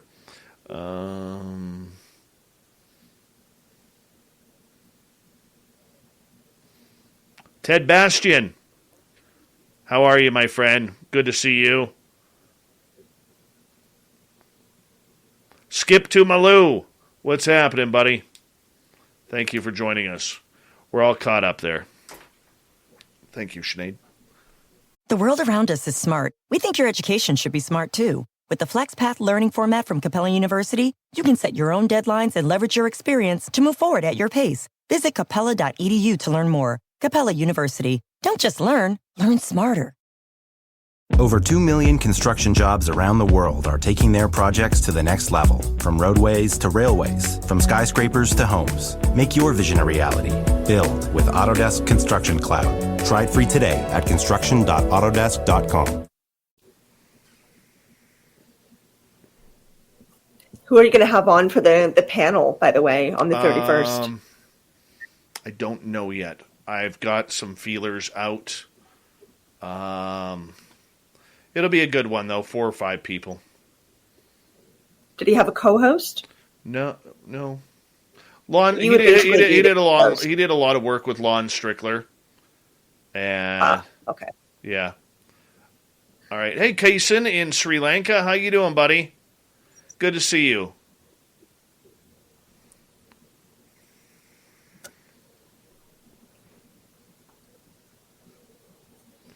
How was your New Year's, by Dave? It was good. What did you do? I bought party hats for the family. There was only 3 of us here at midnight. And I had a shot of Fireball. My son had a shot of root beer. And my partner had a shot of Fireball. No, we had martinis, actually. That's what it was. Martinis. Oh, that sounds nice. Yeah. How old is your son? He's 8. But he got to drink, he got to drink out of the fancy glasses. Ooh, the non-plastic ones, right? Yes. Amy Vegas looking lovely tonight. Probably driving to work to the lovely Tuscany in Las Vegas. I make a mean martini, dirty filth. You can't even talk. You're a cat man. Okay, not that there's anything wrong with that, but most men, when they have a cat, they have a dog as well. And you got like 17 cats. You're a cat man.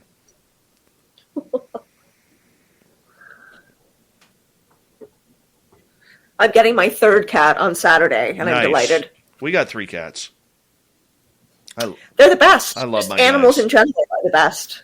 Oh, wow. Aussie Ange, you will be very happy with my dinner tonight. I had some brie cheese with celery, carrots, cucumber, and cauliflower. That was my dinner. All the C's. I had All the C's. I had a very healthy dinner tonight. That's excellent. Dinner. Yes. Very water-based, very fibrous. Mm-hmm. I'll be happy. My body's loving it. Good. Are you changing your diet ongoing, or is it? Yeah, I'm okay. Yeah, I'm trying to lose some weight here.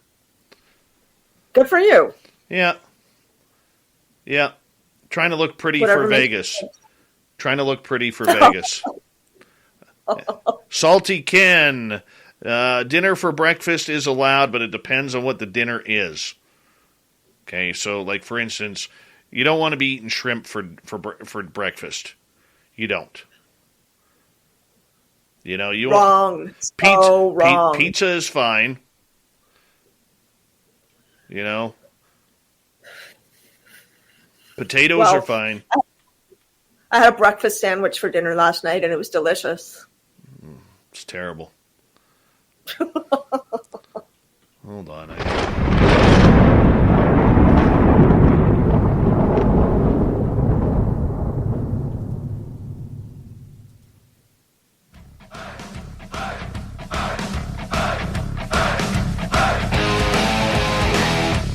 We passed the halfway point of Spaced Out Radio tonight. My name is Dave Scott. Thank you so much for taking the time to join us. We really do appreciate it. Want to remind you that if you've missed portions of this shows or others, check out our free archives by going to youtube.com/Spaced Out Radio. Do me the favor, hit that subscribe button. Our website is spacedoutradio.com. We have a plethora of features for you. Rock out to Bumblefoot, read Shirky Poo's Newswire. Check out our swag as well.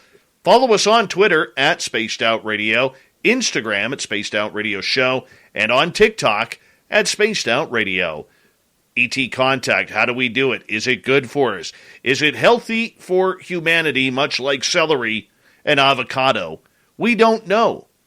Lots of mysteries we're talking about with Sinead Whelehan tonight on the show. Sinead, welcome back. Thank you so much, Dave. And just a little helpful tidbit here. I believe it takes more calories to eat celery than you actually get from celery. That's fine. I could lose those calories. I love celery. You know what I love? Celery and peanut butter. That is pretty delicious with maybe a little raisin in there. You could add some raisins if you want. I'm not that rebellious. All right. I'm a cautious celery peanut butter eater, but I love it. I love it. All right. Crunchy or smooth? Smooth. Don't like the crunchy. Okay. Always gets caught. Those peanuts in the crunchy peanut butter always get caught in your teeth. No matter what, they get caught in your teeth. It's like popcorn. That's why I don't eat popcorn. I like popcorn. Don't get me wrong. Love popcorn. You can't hate popcorn. But I can't eat popcorn because I'm tired of it getting caught in the back of the teeth. Then you're flossing for like hours, and it never comes out. Yeah, it's kind of annoying. It gets up under your gums, it kind of hurts. I actually had to take a dental trip for that one day. Oh. Yeah, that sucked. Couldn't get it out. Ow. Yeah, that hurt. Oh. Not fun. Not fun. Questions from our audience for you about ET Contact. From Jim in Saskatchewan. Everybody wave hi to Jim because it's so flat there he'll be able to see it. All right. Jim is saying, what are the aliens saying when you communicate? What are their messages? Well, there, like I was mentioning earlier, there really are some common themes and patterns in what people receive, the information they receive. And a lot of it is really just about, the usual, like kindness and being more loving and more respectful, more kind, more accepting, less judgmental towards each other, to definitely take better care of the planet. The planet is an incredibly valuable, precious thing. We are lucky enough to live on it, and we do not take very good care of it. So, a lot of the messaging is about how if we don't get better at respecting the earth and treating it in a more balanced way, which part of the messaging I've received is that we really need to get back to understanding our symbiosis with nature, how we are not a separate entity from nature. Nature is not somewhere over there or far away from us. We are nature. Nature is us. So we are very, very interconnected with nature, and we've sort of forgotten that. And it's really had a dramatic impact on the damage that we've been able to do to Earth because of that disconnection. So part of the message is to realize, that we are inherently connected to nature, that we are nature, and that animals, of course, and other living creatures are part of that. We need to be more aware of how we are all symbiotic in this experience of Earth together. And that it's not about humans dominating and humans just using whatever we get out of the earth and out of animals, right? It's more about having a holistic symbiotic understanding of how all of these different parts of our reality here and our experience on this planet are interconnected, and that every single thing has a place of importance and value. So that's a big part of the messaging. And also, getting better at listening. That seems to be a big one for me, listening not just with our ears, listening in many other ways, being in silence, being still, meditation, whatever it is that helps you kind of quiet down, get a bit more centered and grounded, and being able to listen to, I'm not even going to define that, because what I found is that when I have just let myself be quiet and listen, meaning be receptive, I never really know what I'm going to get. I don't have an expectation when I do that. And I think that, anyone I know who's taken the opportunity to slow their life down, their pace of life down, and spend more time with themselves and being still and being quiet, have experienced a greater sense of awareness, a greater sense of sensitivity, of connectivity to themselves and everything else around them. So that's part of the messaging I believe we're getting is, get connected, get more connected in whatever way that you can, to yourself, to others around you, to animals, to nature, to the more sort of quiet things about life and the more sort of central fundamental things about life that actually feed us, as opposed to all these distracting things around us that keep our attention away from meaning and from real, genuine connection with anything or anyone. So, part of it is very much about that, because when we're connected, then we can come more from a place of conscious awareness, our actual deliberate consciousness, the thinking, aware, observant part of us is more activated, and our heart consciousness is more activated because we start to care more, right? So that's a very big part of it. And so all of these things really are interconnected, right? It's not just about caring about the planet. If you start to care about the planet, then your caring starts to translate into other things as well. And also that they're not here to hurt us, over and over and over again. We're here to help you, and we're here to support. We believe this is a very important time in your evolution. We want to support that. We want to help you gain a better understanding of your actual real nature. You're not meant to just sort of bump your way through life paying bills and driving a car and then die. Like, there's so much more to being alive. Right. And reality is not what we think it is, and they're here to help us with that. All right, I'm going to rephrase a question from Brazelhoff, make it a little bit more understanding for you. Are you a hybrid mother as well? Am I to say that again? A hybrid mother as well? I don't believe I am. No, I don't think I am. That has not been my experience. Okay, moving on here. Stephanie wants to know, did the gray alien skin you saw, what did it look like? Well, I didn't see the way that they showed up. The way this being showed up was as a sort of misty, foggy kind of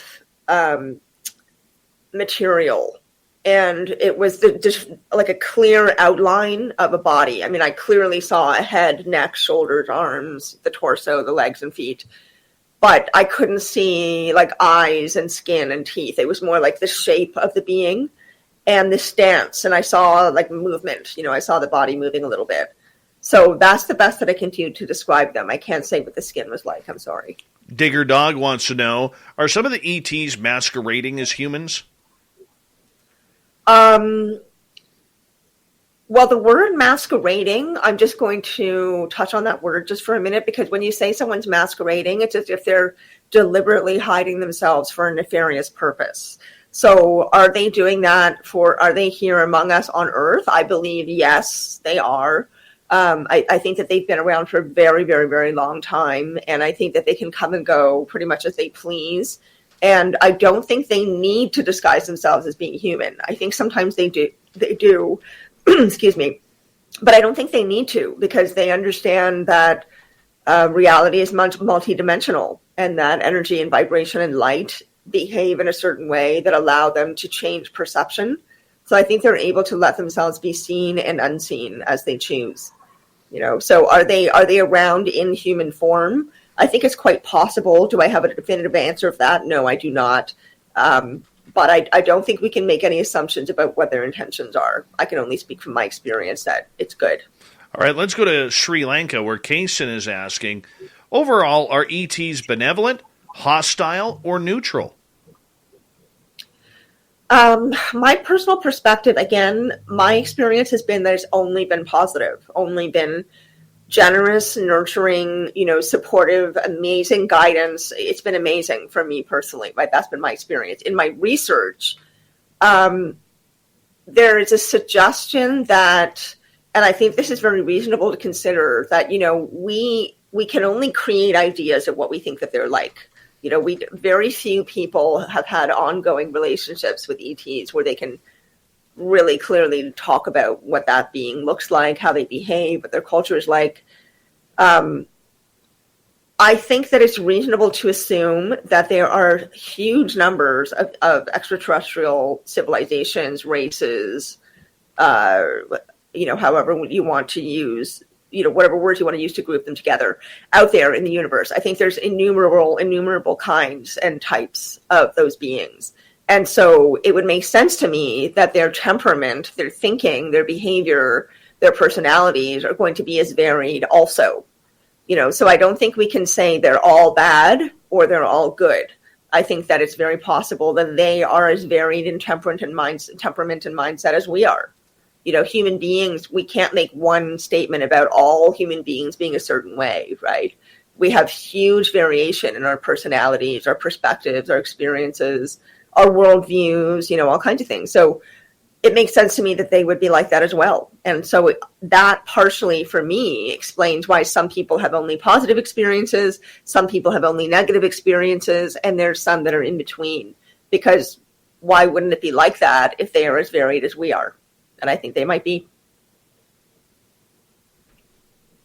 Okay. I hope that makes sense. Absolutely. Mm-hmm. Let's get to Brandy's question. Sinead, do you have any tips for understanding their messages better? I do. Ask for validation.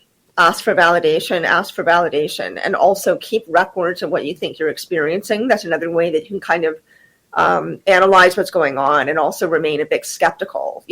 Keep an objective perspective as much as you can about what's going on.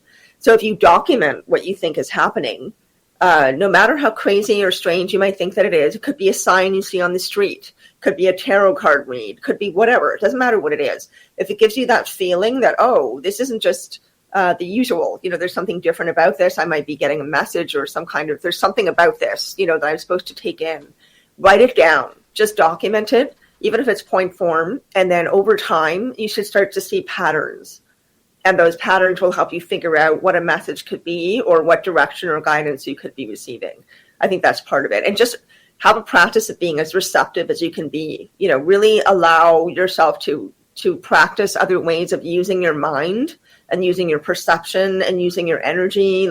Do little experiments, because all that playing around and that experimenting makes you more receptive. And the more receptive you are, the more able you're going to be to receive messages. Yeah, so ask, document, and practice and play.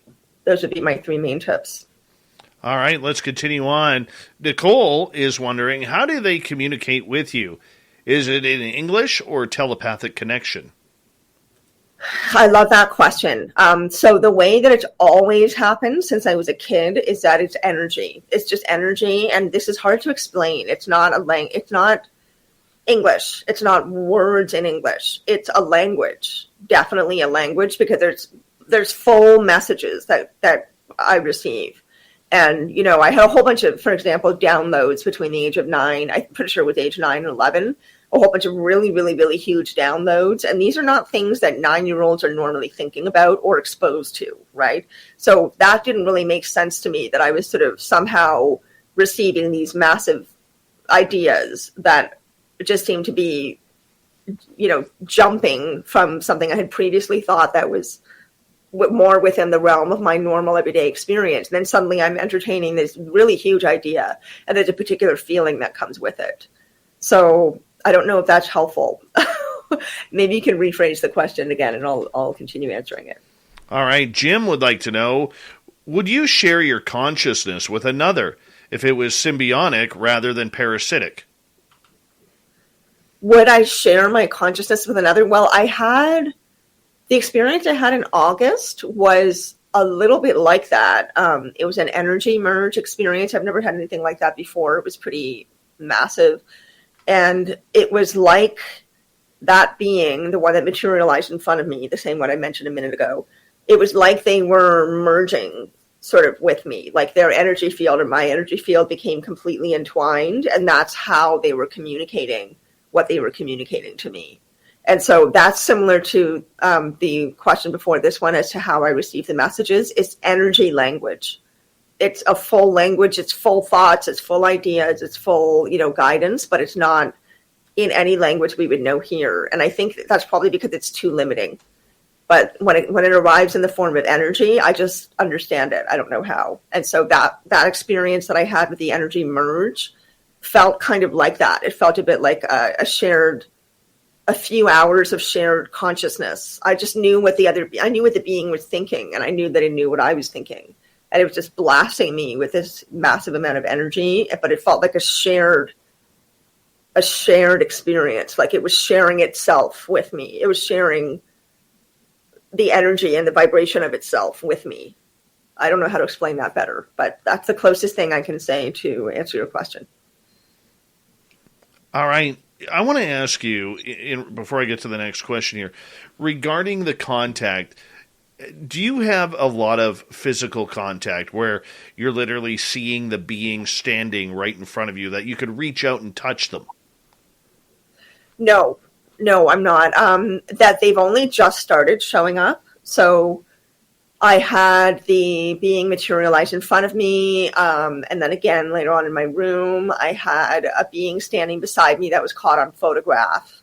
That's the closest in terms of physical contact I've had with them. But I know when they're around.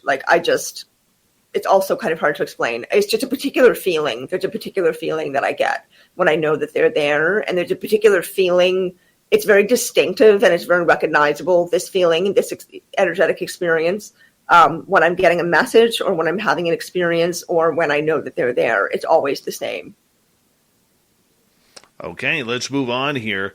Apollo 11 is wondering, where does God fit into this picture for you? Oh, that's a great question. So I do personally not believe in God in the traditional old white guy in the sky kind of way. I think that God is really a projection of us. I think that God is our unclaimed power. That's what I think. I think that all of us has God inside of us, which the Bible does say, right? If anybody's religious, it does say that God is in all of us. And I really think that is true. I think that whatever we come from, whatever is the source of our being here and being alive, I guess, existing, it is a source energy. I really do think that. I think of it as universal consciousness and universal sort of gigantic knowing, right? And that all of us are of that. And so we are part of that and we carry that in ourselves. And I personally feel like it's partly our job to try to get back to that and to nurture that more and more and more in every lifetime. So I think God is, really, you can call it God if you want. I think the words are very, very not important. It's more the understanding, right? Who cares if it's God or if it's Allah or if it's universal consciousness? Three people who use those three different terms can have a totally cooperative conversation because really you're all saying inherently the same thing, right? That God is us, we are God. God is in all of us, and it is the best, most powerful, wisest part of us. And I think that it's the part. Now extended through January 14th, join a clean and spacious Planet Fitness for zero enrollment and only $10 a month. With tons of equipment and free fitness training, it's the perfect place for everybody to work out. Even me, mister. I'm so stressed I grind my teeth more than most people grind coffee. Especially you. Give your anxiety-clenched jaw a rest. My molars will be so happy. Start feeling fit-tacular today.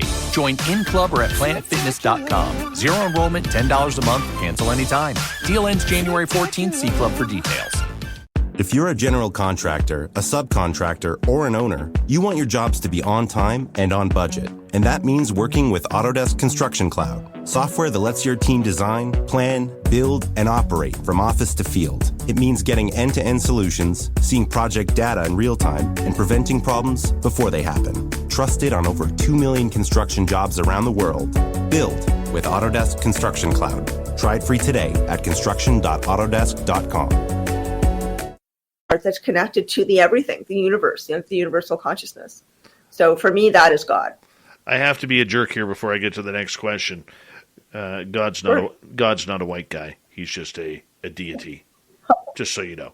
All right, Nicola's asking, why do you think some people in this field are pushing a threat narrative? Oh boy.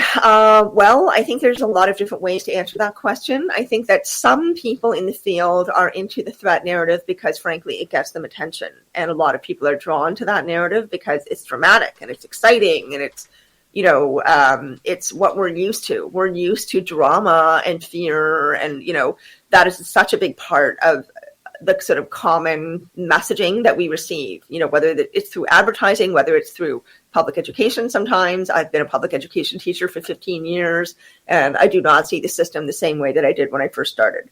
We receive messaging from parents. We receive messaging from influential people in our life, from leaders, that is more fear-based than we realize, so it's a very common way of thinking and being in our culture, I think. And sometimes it becomes so inherent that we don't actually realize how often we're doing it. So often I think that the people who are pushing a fear narrative don't even realize that they're pushing a fear narrative. They're doing it because they really genuinely think that they need to protect people or warn them. They could be coming from a place of really positive intention. But we really are taught so thoroughly to be scared, right? To be afraid, to have fear, anxiety, apprehension about the unknown, about each other, about, this is why racism exists, right? This is why we're scared of animals. And we think that when we see one, we have to immediately shoot it. This is all, we're so thoroughly ingrained to not stop and think, but to just react with fear to protect ourselves. And to me, that's a kind of a really base reptilian way of walking through life. I'd rather not live like that. That's just me. And I found that that's really served me. So I think some people are doing it unknowingly. I think some people are doing it because they know that's what sells, frankly. I think that, our media does that, right? I think that sometimes it's for control. I think there's lots of reasons, but the vast majority of people, I think, don't really realize that they're doing it. We really are so thoroughly conditioned to live in that state that eventually you can't see the forest for the trees kind of thing. All right, we've got 3 minutes left with Sinead Whelehan tonight. Kaysen is wondering, is Prime Directive a thing or a made-up concept? Okay, well, I hear different definitions of Prime Directive, so I'd like a little bit more information on what that could possibly mean. What would you interpret it as being, Dave? I do not know. Okay, maybe we can come back to that question if that's okay. Well, we'll see if there's one more here. Let me see if there is one more here for us. Nicole is wondering, have you ever been on their ships? Yes, I have. It was very brief. The one that I know for sure, I was awake. I was awake and present, and it wasn't nighttime. I wasn't in my bed. I wasn't dreaming. That was pretty insane. That was in Peru in 2017. That for sure, I was inside a UFO, but that was pretty brief. It was meant as an invitation. It was kind of like a teaser. But then I also had an experience I don't really feel able to talk about because I'm pretty sure I was on a ship, but I haven't actually talked about this to literally anybody yet because I'm still sort of digesting it and trying to piece together what actually happened. So on that second one, I'm going to say maybe. Awesome. Sinead, we got 90 seconds left with you, and I'd like to say thank you for coming on Spaced Out Radio tonight. And you were so knowledgeable and so up to date on what you were doing. I really appreciate your time. Oh, thank you, Dave, for having me. I really, really appreciate it. And it's been great to be here to, make you smile a little bit and distract you on a sad day. So I'm glad to be here. It has been a hard day, and you know what? I needed a familiar voice. So the fact that you filled in showed me some love. Showed me some serious love. And where can people find your research? Well, I'm actually starting a new enterprise with a friend of mine. It's called Star Family Wisdom, and we're going to be doing a lot of different things with that brand. We're also going to be starting a podcast. So I would say stay tuned. I will send you the information. Maybe you can do something with it, Dave. We're not fully formed and up and running yet, but we hope to be launching our first episode in mid-February at the very latest. So I'll be advertising that online. I'll be asking friends who have networks that reach out to people to help me advertise it. And fortunately, this is a wonderfully supportive community. So I feel good about being able to spread the word about that. Very nice. Very nice. Sinead, it's always a pleasure to have you on Spaced Out Radio. Very much appreciate you taking time for our audience. Thank you so much. Coming up next, oh my goodness, what are we going to do? We are going to go to our resident swamp dweller. Take us into the spooky stories about demons tonight. And we're going to pay tribute to the legend after we lost Butch Witkowski earlier today. Spaced Out Radio continues with Hour 3 next.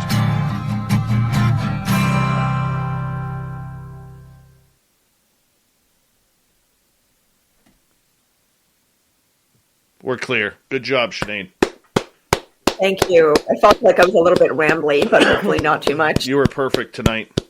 Perfect. Great. Thank you. Great. Thank you, Apollo, for the super chat. Really appreciate that, buddy. Thank you so much. Mr. Lee 3PO, welcome. And Zenzabil, welcome back.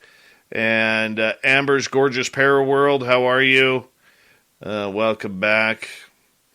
Yeah, thanks for a great show, Sinead. I really needed a familiar voice tonight. No problem. Anytime, bud. Anytime at all. Big hugs from all the way over here. Maybe we'll see you in Vegas. I would love that. I would love that. Get your butt there. We need you there. Okay. All righty. We need night, you. Night. Good night, everyone. We need you and Nicole Sackage. You and Nicole Sackage to literally blow things up there for us. Nicole and I are long overdue for a one-on-one hangout anyway, so that would serve it perfectly. Yeah, you are. Yep. Let's do it. Yep. All right. See you, Sinead. Thanks. Yes, thank you so much. Bye, Dave. Bye, everybody. Good night. Take care. Oh, great show. I needed that.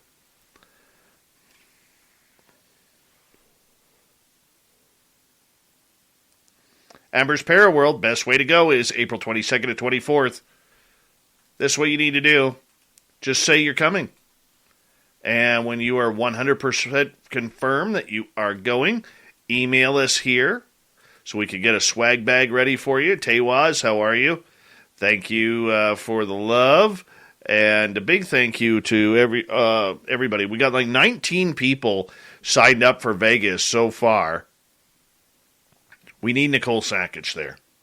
We definitely need Nicole Sackage there. Yes, we do.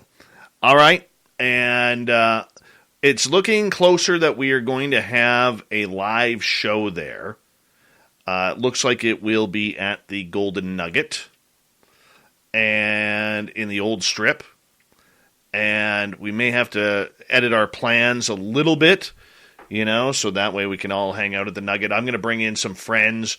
I'm trying to get Varla Ventura there. I know that I talked to... who did I talk to today about it? Goodness. I'm going to get some more people that I know in Vegas who've been on this show to come speak to us. Gorgeous Gloria, are you and your mother coming? I know Dirty Filth is coming. Our good friend Brad from Texas is coming. Jeffrey DeRuin from the chat room, I believe, is coming. Gorgeous Teresa is coming. We got Mennonite Abe showing up. UFO Garage guys. Sonny from Chop Shop should be there.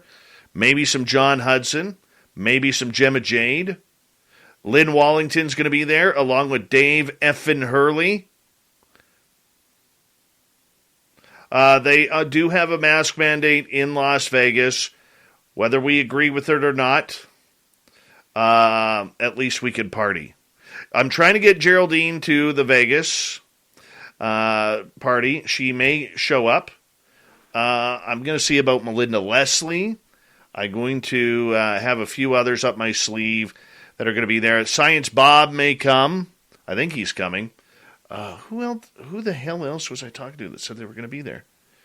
God, I got to start writing shit down. It's going to be a good time, people. I think Gorgeous Kira is going to come.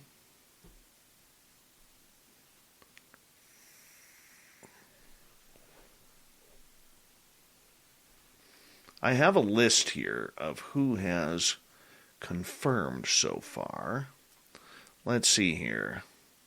Mennonite Abe, race fan, and his wife, Teresa, Chuck G, Terry, Amy Vegas O, Elizabeth, E. Niles, and I believe his wife. Paradigm Theories, Kim, Heidi, and Chris are going to be there. Jamie and Matt are going to be there. Marlena and James are going to be there. Obi Flett is going to be there. Brad from Texas is going to be there. We're going to have a good time, peeps. We're going to have a very good time. Very good time. Thank you, Amy, for clearing that up because she lives in Vegas and works on the Strip. Yes, Vegas mask managed, but if you're smoking, eating, or drinking, you do not need to wear a mask. That is good enough for me.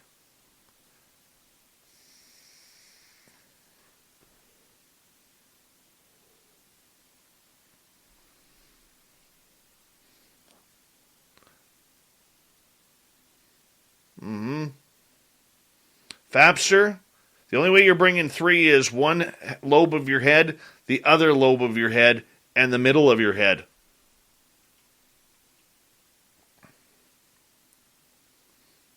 Well, we got a bunch of people coming. It's going to be fun. We'll do the live show.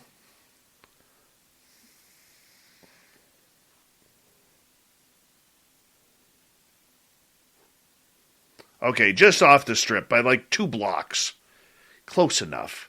2 blocks. At the lovely Tuscany. Yes, you can, Dirty Filth. Yes, you can.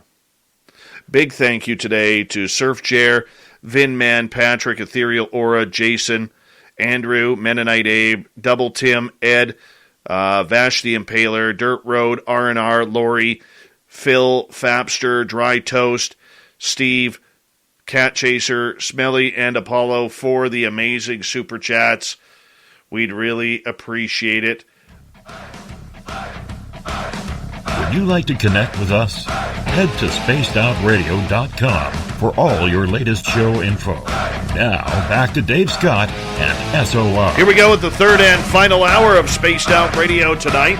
My name is Dave Scott. Thank you so much for taking the time to join us. We really do appreciate earning your listening ears wherever you are in this beautiful planet we call Earth. Hello to everyone listening in on our terrestrial affiliates around North America, digitally on TalkStream Live, Revolution Radio, and KPNL. All of our archives are free by going to youtube.com/Spaced Out Radio. Just do old Davey the favor, hit that subscribe button. The Desert Clam has set the password for tonight in the SOR Space Travelers Club, Butch. The crankiest of all Butches. Butch is your password. Use it wisely, Space Travelers, as the Clam sets the password each and every night right here on Spaced Out Radio. Our website is spacedoutradio.com. We have a plethora of features for you. Rock out to Bumblefoot, read Shirky Poo's Newswire. Check out our swag as well. Follow us on Twitter at Spaced Out Radio, Instagram at Spaced Out Radio Show, and now on TikTok at Spaced Out Radio. We got a great feature around here that we call The Swamp, as our resident swamp dweller comes in nightly, taking us down the dark, dingy roads in a segment we call The Swamp. Hi, Spaced Out Radio listeners. This is Swamp Dweller. It's time for your nightly dose of spookiness on the show. If you have an interesting encounter or a spooky story that you would like to share, be sure to submit them in at swampdweller.net. You can also find our YouTube channel at youtube.com/swampdwellerreads. Now, let's chill out, relax, and together, let's enter the swamp.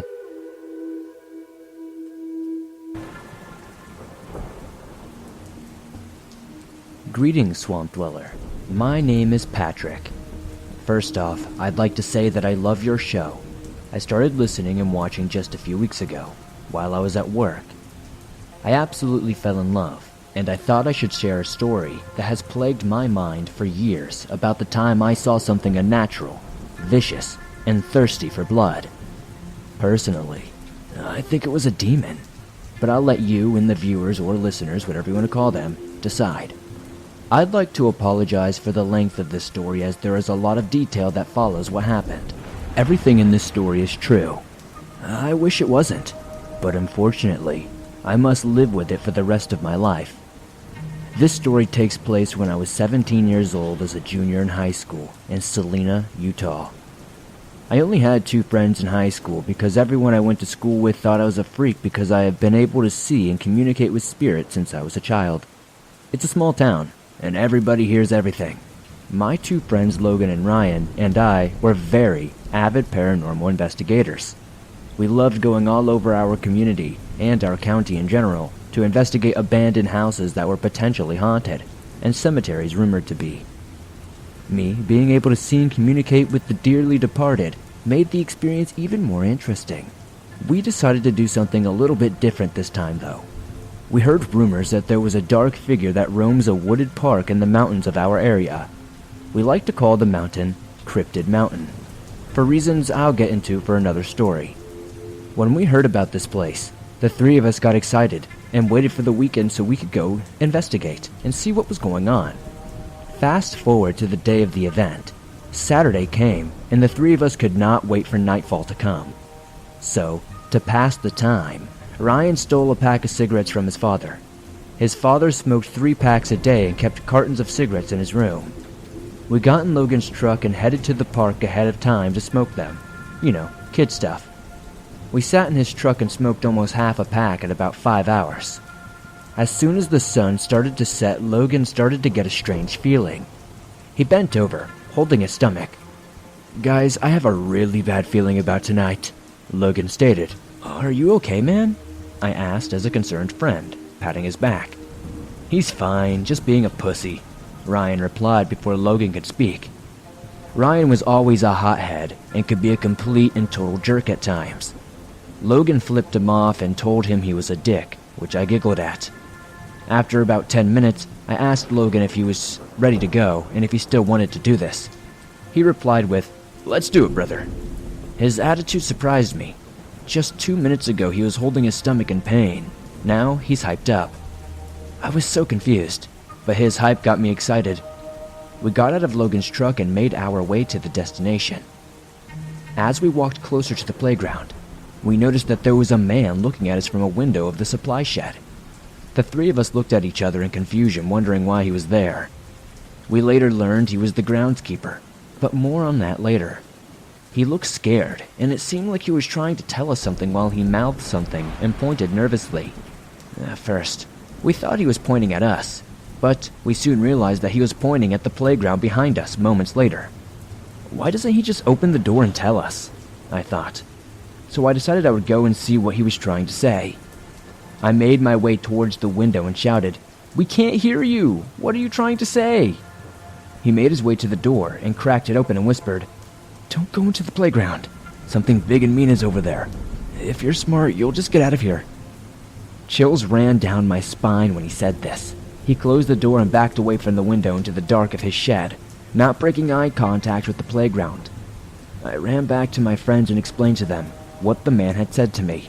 Logan got that feeling again, but Ryan expressed that the groundskeeper was probably just some sort of drug addict or something, and was probably just a big pussy like Logan and I. I told Ryan to shut up jokingly, and we made our way to the playground. Ignoring the warning from the frightened man, as soon as I set foot on the round pebble floor of the playground, I instantly felt, I don't know, angry. I wanted to hurt someone. I wanted to hurt my friends. I wanted to kill them. I shook my head to focus on the task at hand and made my way to the tubed slide, forgetting that feeling. I made my way to the slide and investigated the bottom of the slide and saw nothing, but I could feel that there was something in this area. I looked back at my friends. Logan was combing the area for any evidence, and Ryan was on top of the playset. I stood back up and took one step from the slide. Then, something tripped me. It felt like someone had physically grabbed me by the ankle and pulled me to the ground. When I hit the ground, I let out a loud, "What the hell?" Logan ran over to me in a panic. "Patrick, are you—" He froze in mid-sentence as he looked up at the slide. I looked up at him and asked, "What's wrong?" He just pointed to the slide, jaw dropped and eyes filled with fear. I turned around and saw what he saw. It was a big, shadowed figure staring back at us. It let out a slow, snarled growl. I noticed its hands receding back into the shadows on the slide and saw that it was, like, wet and pitch black. These long claws were like fingernails almost. I freaked out and kicked away from the slide, trying to get to my feet. At last, when I got to my feet with Logan's help, I turned to Ryan and shouted for him to get off the playset. Ryan looked at the two of us and saw the fear in our faces. Then he saw something crawling up the slide. He didn't stay to find out what it was. Instead, he jumped from the highest point of the playset to the pebbled floor below. When he landed, Logan and I heard a loud crack from Ryan's foot. Later, we found out that he broke his ankle in 2 places when he hit the ground. Logan and I picked him up and ran back to the truck. The anger feeling I felt earlier was back as soon as I set Ryan in the truck. I grabbed Logan's baseball bat from the bed of the truck and made my way back to the playground. I know now that this was a stupid decision. Logan and Ryan yelled and cried for me to come back, but I didn't listen. I got back to the slide and searched for whatever it was that scared the living daylight out of us. It wasn't in the slide anymore, nor... Calling all partners. Losing weight is better together with Nutrisystem's Partner Plan. In fact, people who diet together lose 20% more weight than dieting on their own. Get new premium meals with up to 30 grams of protein. They're big and filling and taste delicious. Plus, try our new restaurant faves that taste like your favorite restaurant, portioned with half the calories. Don't wait. You could win big cash during Nutrisystem's Better Together Partner Plan 100K giveaway. And maybe win the grand prize of $25,000. Just go to Nutrisystem.com/thin right now and get 50% off plus an extra $50 off your first month. You heard me right. Go to Nutrisystem.com/thin right now and get 50% off plus an extra $50 off. Don't wait. This partner plan offer will not last long. Just go to Nutrisystem.com/thin right now and get 50% off plus an extra $50 off. Go to Nutrisystem.com/thin. See website for details on our 2-month subscription offer. No purchase necessary. Open only to U.S. residents over 21. Void where prohibited. Runs December 25 through April 4th, 2022. For official rules, visit Nutrisystem.com. Sponsored by Nutrisystem, Inc. Over 2 million construction jobs around the world are taking their projects to the next level. From roadways to railways, from skyscrapers to homes. Make your vision a reality. Build with Autodesk Construction Cloud. Try it free today at construction.autodesk.com. Was it even on the playground? I searched for what felt like an hour but was only a few short seconds. I looked over at the groundskeeper's shed and saw the door was open. I made my way over in a fury, thinking I was going to mess this thing up. When I got to the shed, the rage inside me left. My body was replaced with confusion yet again. The groundskeeper was gone, as if he was never there in the first place. I looked inside, but didn't see anything out of the ordinary. I looked back at my friends in the truck to see them waiting in suspense. I felt as if something was breathing on my neck and froze in place like Logan did earlier. In fear, I slowly turned around to see something that will forever be etched into my mind. When I turned around, a shadowed face with piercing yellow bloodshot eyes stared back at me, snarling at me with this decayed and jagged-looking smile, drooling some nasty yellow liquid. I was in a state of paralysis.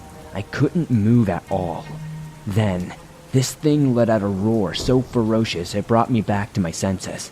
I dropped the bat and ran back to the truck as fast as my feet could take me. When I got to the truck, I hurried and jumped in and told Logan to get the hell out of there. After I got my breath back and Logan began to drive, I looked at both him and Ryan, and their faces were pale. I asked them what was wrong. This is what Ryan told me. "Dude, when you were running back to the truck, something tall, thin, and black was running behind you, reaching out for you." I was speechless. To this day, I wonder what would have happened if it had caught me. Out of all the craziness and fear, we had Logan take Ryan to the ER. After the hospital visit and Ryan's extremely angry dad, we all went home. The next morning, Logan called me and asked if I went back to the park.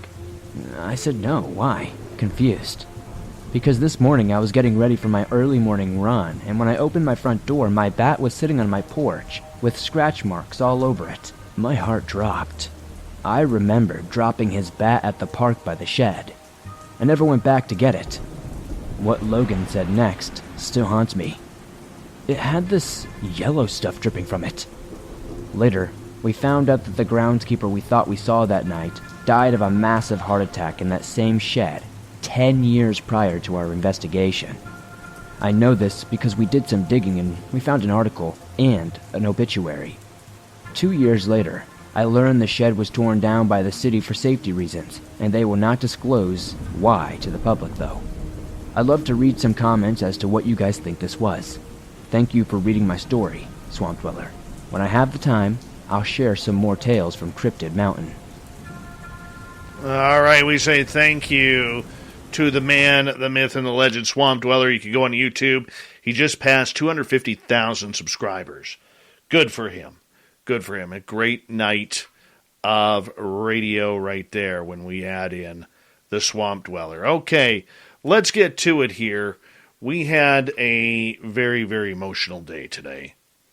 As many of you know, Butch Witkowski from Strange Days that we do on the final week of each month over the last couple of years has been dealing with some health issues. And Butch passed away this morning at the age of 74. I found out just after 9 a.m. Pacific time, and it was very, very interesting as to what was happening. I was sitting in the lineup of Tim Hortons when all of a sudden Lon Strickler and Brian Bowden, two people who I highly respect in this field, sent me messages saying that we lost Butch. After talking to Lon today on the phone, I found out that Butch last night wasn't feeling very good. He went to bed with his wife, woke up in the middle of the night saying he wasn't feeling good. His wife asked to take him to the hospital, and being the cranky curmudgeon that he is, with all due respect, said, no, we'll go in the morning, hun. And he never made it. He never woke back up. Butch has been with Spaced Out Radio for about 6.5 years as a monthly feature. And I've learned so much off of him. He was like a true father figure to me in this field. A couple of years ago, he had a massive heart attack, had to have major bypass surgery, and for 9 months, we didn't know if he was going to be able to come back. We didn't know. But he came back, and one of the biggest things that he said on that show when he returned after his heart attack was that he really missed Spaced Out Radio.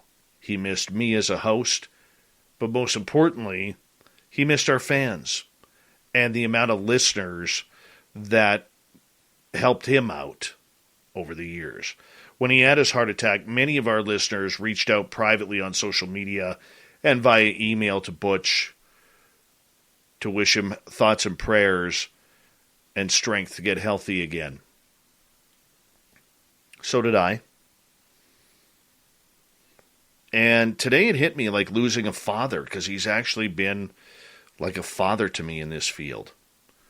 And to many, not just me, but to many, to Brian Bowden, to the Crypto Guru, to Eric Altman, to Sean Forker, and many others, we lost a legend. He was an ex-police officer. He loved his wife, Peggy, and their one son. They only had one child, and his grandchildren, and his 2 dogs. That was his life, besides chasing cryptids and monsters the last couple of decades. Butch was always a tell it as he sees it kind of guy. If he loved you, he loved you. He always said every night after he signed off the air with us, he would say, call me if you need bail money.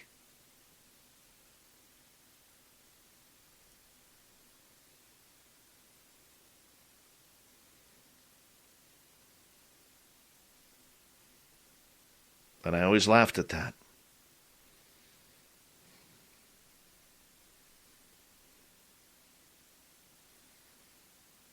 He was a good man. I could go to him with any type of question about life, about cryptids, about monsters. His opinion was as important to me as very few others in this field. I put Butch in the category of people I respect, along with David Weatherly, whom I had a chance to chat with today, Grant Cameron, and of the Lon Strickler, who's a good friend, just on this show a couple nights ago. People who I love in this field. The one thing I loved about Butch is he was always tough.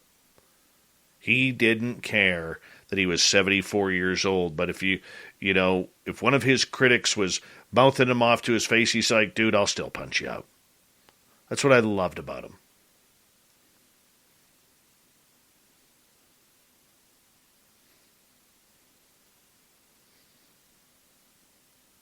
The good news is, if you're a believer in the afterlife like I am, he got the answers. He finally got to see the bipedal canine that he'd been chasing for the last 5 years or so. He finally got to see all the UFOs, all the aliens, all the ghosts, all the portals, all the stairways in the middle of the forest, all the gnomes, the gargoyles, the Sasquatch, the dogmen. He's got it all. Now, I know in respect to Butch that if he heard me saying all this, and I think he is listening down, and if he could, he'd probably throw a shoe at me. But I remember after his heart attack, even up till recently, he said, what I would do for a cigarette and a glass of booze. He never used the term booze. That's just what came out of my mouth. He had to give them both up. Two of his favorite loves and habits after his heart attack. His wife made sure of that. But I'm going to miss him. I had thought earlier on today about doing a tribute show tonight. But in a weird irony, I thought, I can't do that. Not today. 2 reasons. Number one, the last time we had Sinead Whelehan booked on this show, I had to cancel her interview because Harry Reid had passed away. And we had to do a panel about that on UFOs and Harry Reid. And I couldn't do that twice to her. But number two, and most importantly, at the end of each month, we end it with Butch. And I really, really didn't want to book another guest for that day. I really didn't. It just doesn't feel right. He's family, and we love him.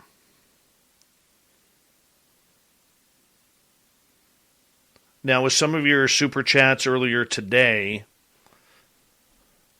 what I did was I ordered flowers for the family of Butch on behalf of all of us at Spaced Out Radio and all of our listeners. I didn't know what else to do. I thought it was a nice gesture. I'm sure you'll agree.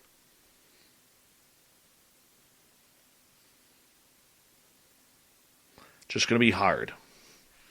So, the other thing I had to think about today was, what do I do with strange days? Because that's Butch's show. I want to keep it going. I just have to find the right person to fill those very, very big shoes that are going to be empty. And it may take a while. It may take some different people. I don't know. But I know you guys out there in Radio Land loved it when Butch was on the air with us. You loved it when he told his stories. But most of all, you loved it when he got cranky with us. And when something fired him up. And I always remember every show that we talked right before we went on air, I would say to him, I'm going to fire you up tonight. And he'd be like, you know, you're a real sicko, Dave. Just a real sicko. What a jerk you are. I said, but you love it. He goes, yeah, I do. And then he would laugh. He loved being a part of Spaced Out Radio. He loved being here with all of you. And every one of our listeners was very important to him. And the way you supported him was second to none. Thank you, Butch Witkowski, for helping put Spaced Out Radio on the map.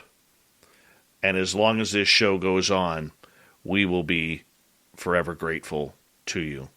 Godspeed, Butch. And we love you.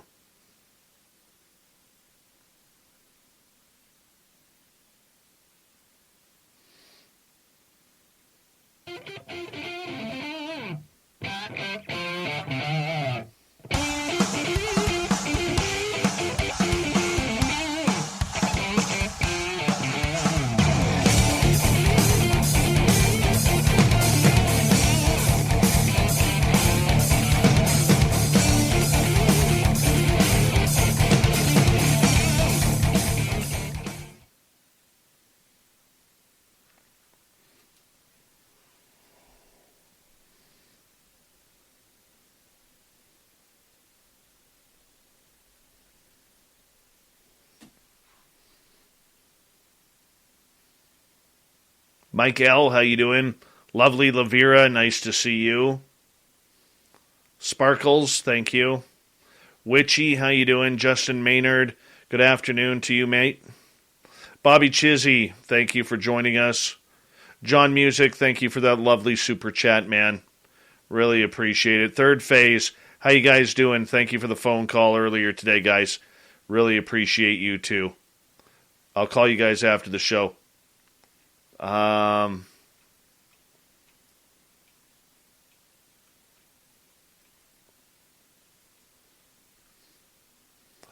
totally forgot about my thought of the Dave today. Or not my thought of the Dave 101. Didn't even realize it was Thursday. In fact, I didn't even realize that it was on tonight. Wow. I'm going to make something up right off the top of my head going into this one.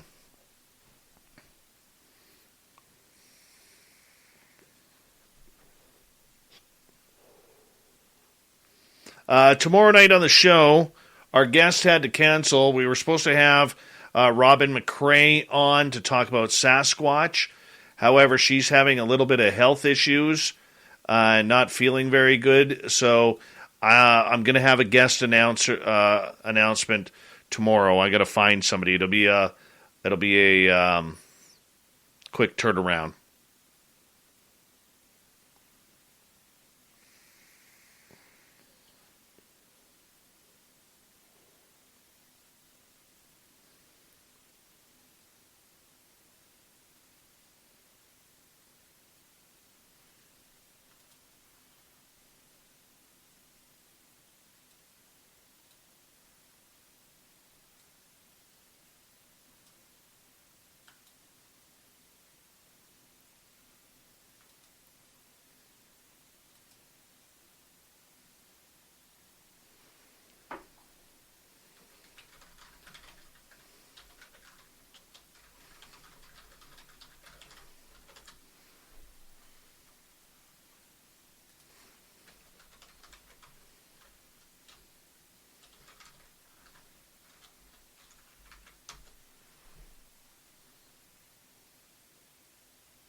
We've been trying to get Les Stroud.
We rounded third. We're heading for home tonight on Spaced Out Radio.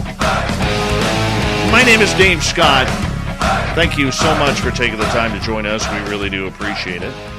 Want to remind you that if you've missed portions of this show or others, check out our free archives by going to youtube.com/Spaced Out Radio. Do old Davey the favor. Hit that subscribe button. Our website, spacedoutradio.com. We have a plethora of features for you, including rocking out to Bumblefoot, reading Shirky Poo's Newswire, checking out our swag as well. Follow us on Twitter at Spaced Out Radio, Instagram at Spaced Out Radio Show, and now on TikTok at Spaced Out Radio. It is time once again for Dave 101.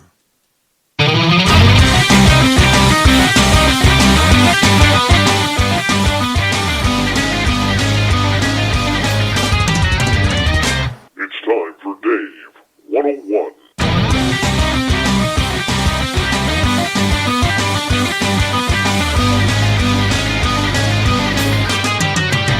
All right, it is time once again to give an opinion. Whether it matters or not, I don't really know.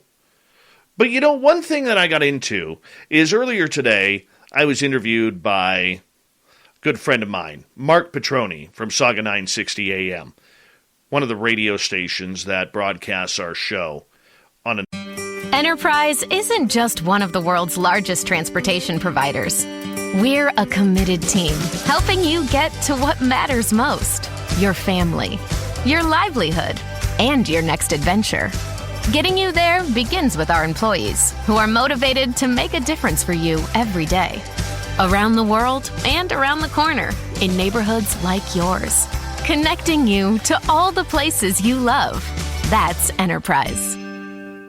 If you're a general contractor, a subcontractor, or an owner, you want your jobs to be on time and on budget. And that means working with Autodesk Construction Cloud, software that lets your team design, plan, build, and operate from office to field. It means getting end-to-end solutions, seeing project data in real time, and preventing problems before they happen. Trusted on over 2 million construction jobs around the world. Build with Autodesk Construction Cloud. Try it free today at construction.autodesk.com. Nightly basis out of Mississauga, Ontario. And we were talking about Bigfoot, evidence, what we need to do. Because one of the big things and one of the big arguments that we see time and time again is about people's experiences, about proof, what is proof, what should be proof, what can be proof, and what not.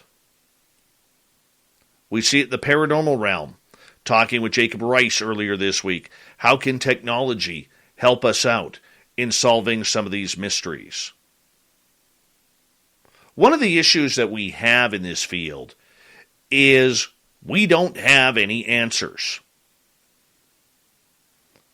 One of the most suspect things anybody can title themselves as in this field is an expert. There are no experts. You can't have experts if you don't have answers or conclusions. It's kind of hard to have both at the same time. We don't know what Sasquatch is. We don't know what Dogman is. We don't know why people are seeing Thunderbirds. We don't know why people are seeing trolls under bridges, or witches flying on brooms in the sky, or anything cryptid and odd. There is no proof that it exists. What we do have is anecdotal evidence for the most part. But the other thing we don't have is proof to deny the existence of the creatures. I know what I've seen. People out there listening to this show know what they've seen. Whether it's lights in the sky or a shadow walking down their hallway in their house. It really doesn't matter. We know what we saw. But here's the thing when it comes to experts, when it comes to those who think they are in the know.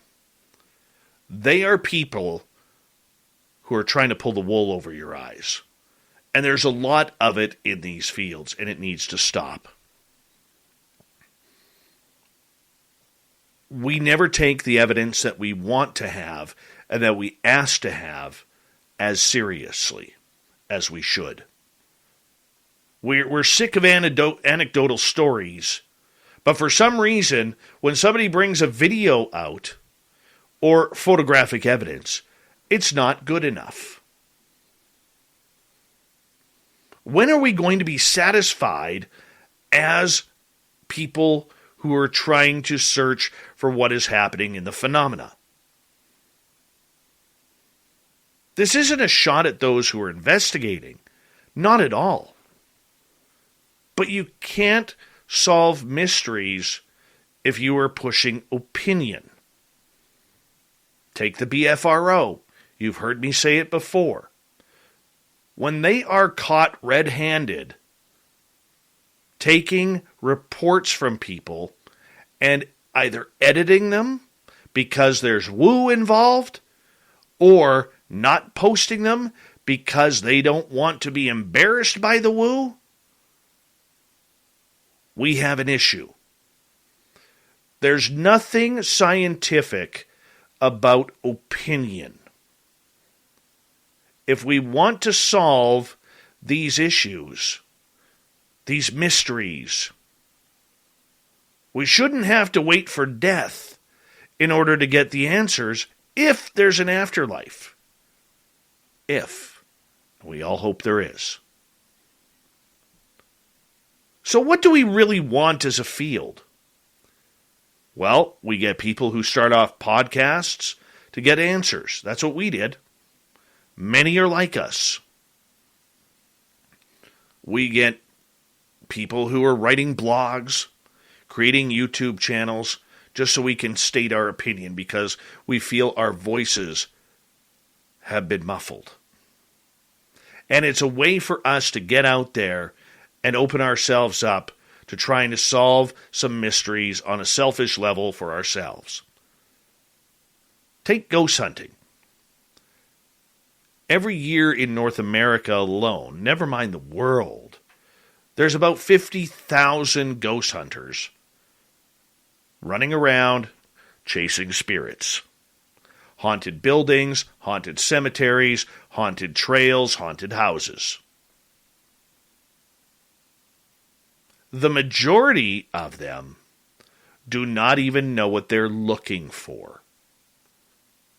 They're just hoping for some sort of communication.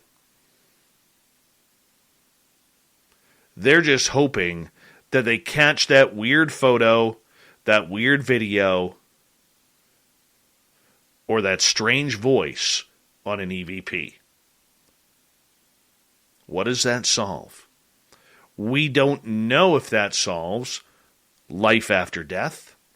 We don't know if that solves the idea that we are multidimensional beings and we've crossed planes with communication. We don't know. There are too many questions to answer. Majority of them will never be answered in our lifetime. And I'm pretty sure that some of them we're not supposed to know the answers to those questions. But it's sure fun trying. Because that's what we do. We've had experiences, or we have curiosity, or we have a combination of both that leads us down this path. And we want to be able to be that person who says, I think I know what's going on. I think I understand. It gives us a little bit of a center of attention. And through all the people who are investigating, the real scientists, the real journalists, the real investigators, the fake journalists, the fake scientists, and the fake investigators, we all have one common love, and that is the love of these topics. Some of us do it to get spooked out. Some of us do it because we need to know. And some of us, like David Weatherly or Butch Witkowski, had dedicated their lives to this. We all deserve the right to know the answers to our questions. And I think it's great that we just don't settle for I don't know. Even when I don't know is the only true answer to give. Because I will tell you, it's a lot of fun going out in the forest searching for Sasquatch. It's a lot of fun sitting in chairs under a starry sky that's not bled over by city lights and looking for aerial phenomena. It is absolutely wonderful to be in a darkened museum in the middle of the evening trying to communicate with ghosts. If you're a thrill seeker, for me, I don't think there is anything better for us to be doing. I really don't. It's a different kind of thrill. It's not bungee jumping or jumping out of airplanes or swimming with sharks that can eat you in one bite, like they would with me.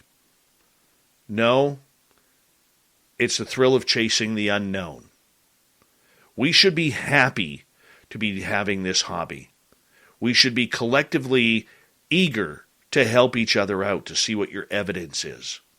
Instead of the backstabbing and the conniving that we see on a nightly basis, here we are wondering, what are those answers?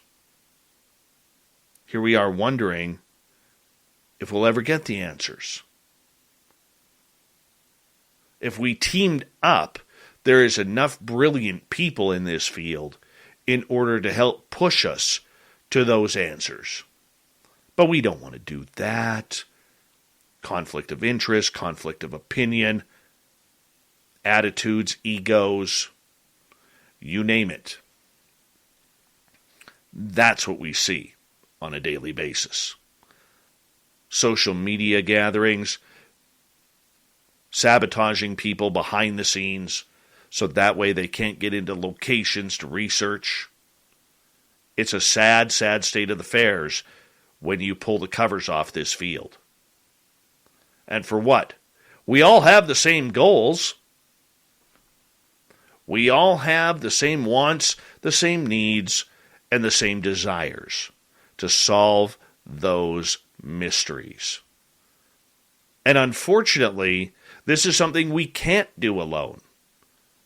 It's got to be more than the scientific side. It's got to be more than the spiritual side or the First Nations side or the weekend warrior investigator side.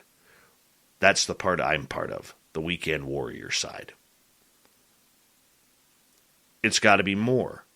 We, as researchers, bloggers, vloggers, radio hosts, we need to ask for more from these investigators. More stories, more evidence, more video footage, more photographs, more audio, and more personal encounters, which should mean just as much, especially when it comes to UFO world. You may not like anecdotal evidence. It may not be exactly what you want because, let's face it, we're humans and we are going to err in our ways. And we are going to misremember our stories. But that's okay. In between those words, there are always clues for us to be able to solve the mysteries that we are trying to chase down. We need to be able to do that.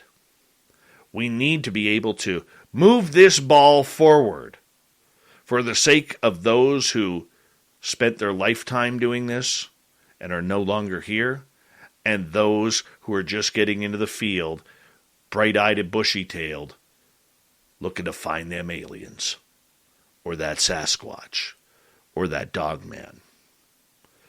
But on the flip side, as investigators, we need focus.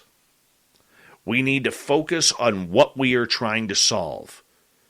Not opinion, focus. What are our goals? What are we trying to conclude here? It's like a grade 8 science experiment that we got to go back in time and relearn how to do. Because if we don't, we're not following anything. We're just following the path that leads to nowhere. And hoping for different results. That is the definition of insanity. But then again, maybe we all have to be a little insane to do this hobby that we call chasing the phenomena. That is your Dave 101 for this week. Do me a favor, leave a comment below if you're going to be watching this on YouTube, and let me know what you think. I'm going to be very curious. Let's get to Shirky Poo's news. All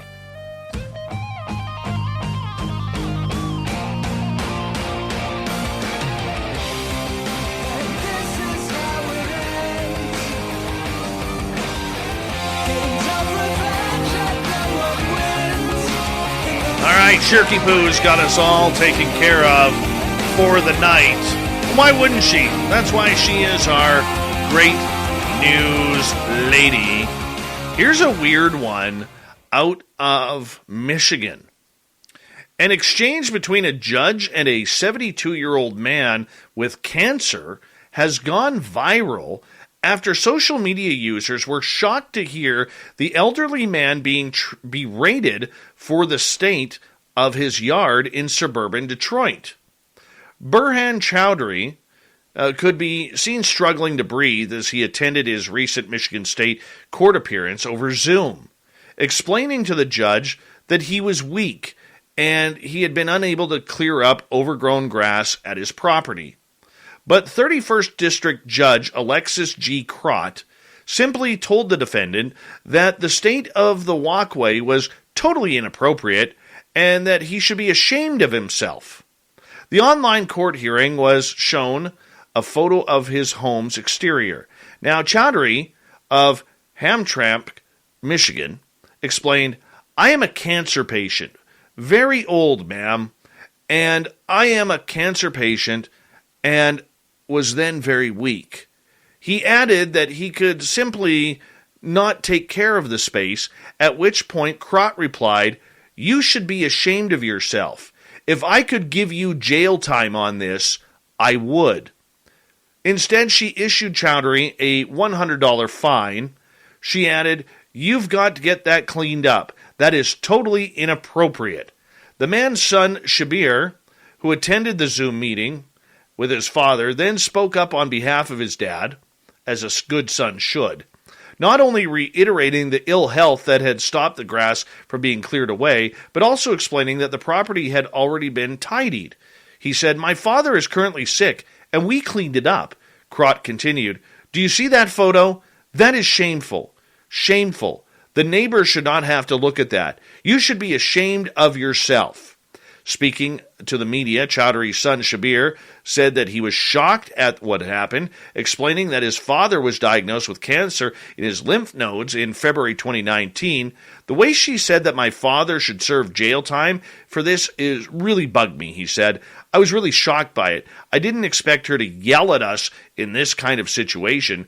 Chowdhury's health has also deteriorated from a heart issue and high blood pressure, while his wife has faced health problems of her own after falling down the stairs and hurting her back. "It's been difficult," the son added, saying how cancer treatments have affected his father's mobility. Speaking about the online support the family has received after the footage was shared, people understand that a situation like this can happen with someone who is old or sick. "I'm really thankful to those in our city who have supported us and letting us know they are beside us." And, of course, the judge not made for comment. My question here is this. Okay, twofold question. Number one, whatever happened to getting to know your neighbors?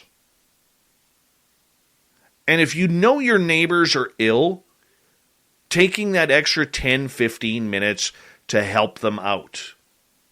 Whatever happened to that humanity? I don't get it. And number two, what kind of power trip was this judge on?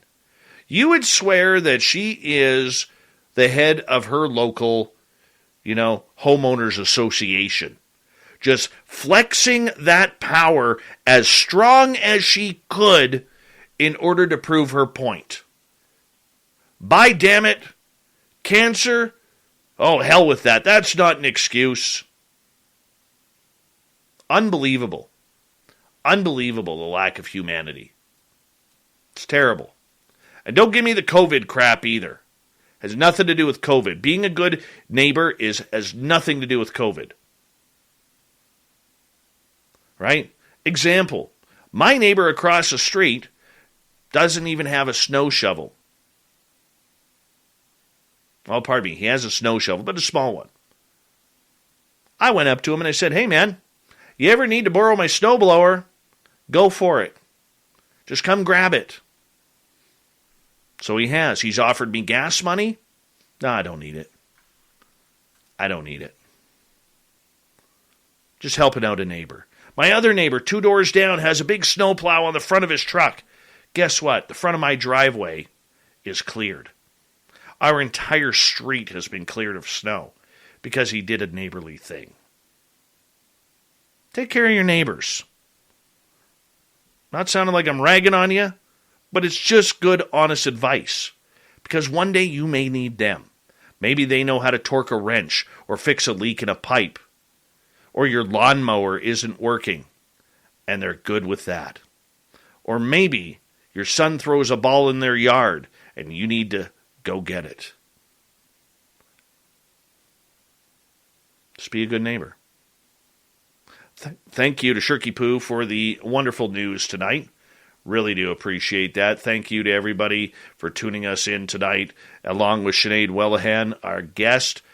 And it's been a very emotional day with the loss of Butch Witkowski and Strange Days. We will continue Strange Days.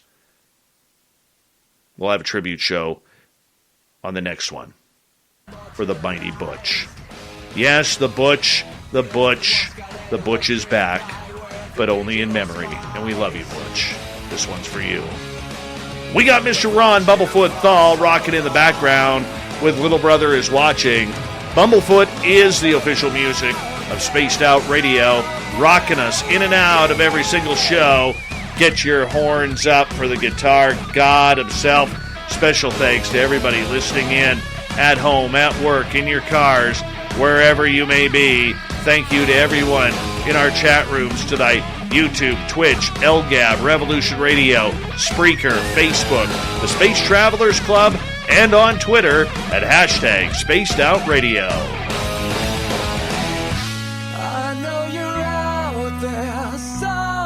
Remember, this show is copyright by Spaced Out Radio and SOR Media Ventures Limited. Thank you so much for choosing to share your evening with us, because together, my friends, we're watching. We own the night. Mr. Bumblefoot, we need a favor. We need you to take us home.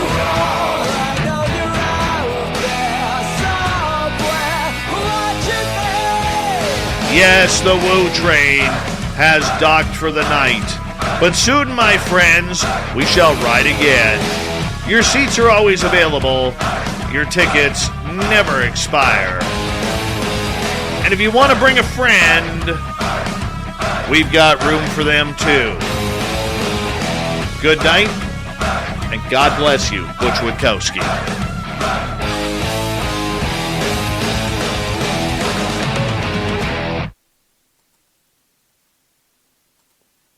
In the time before AT&T Fiber Internet.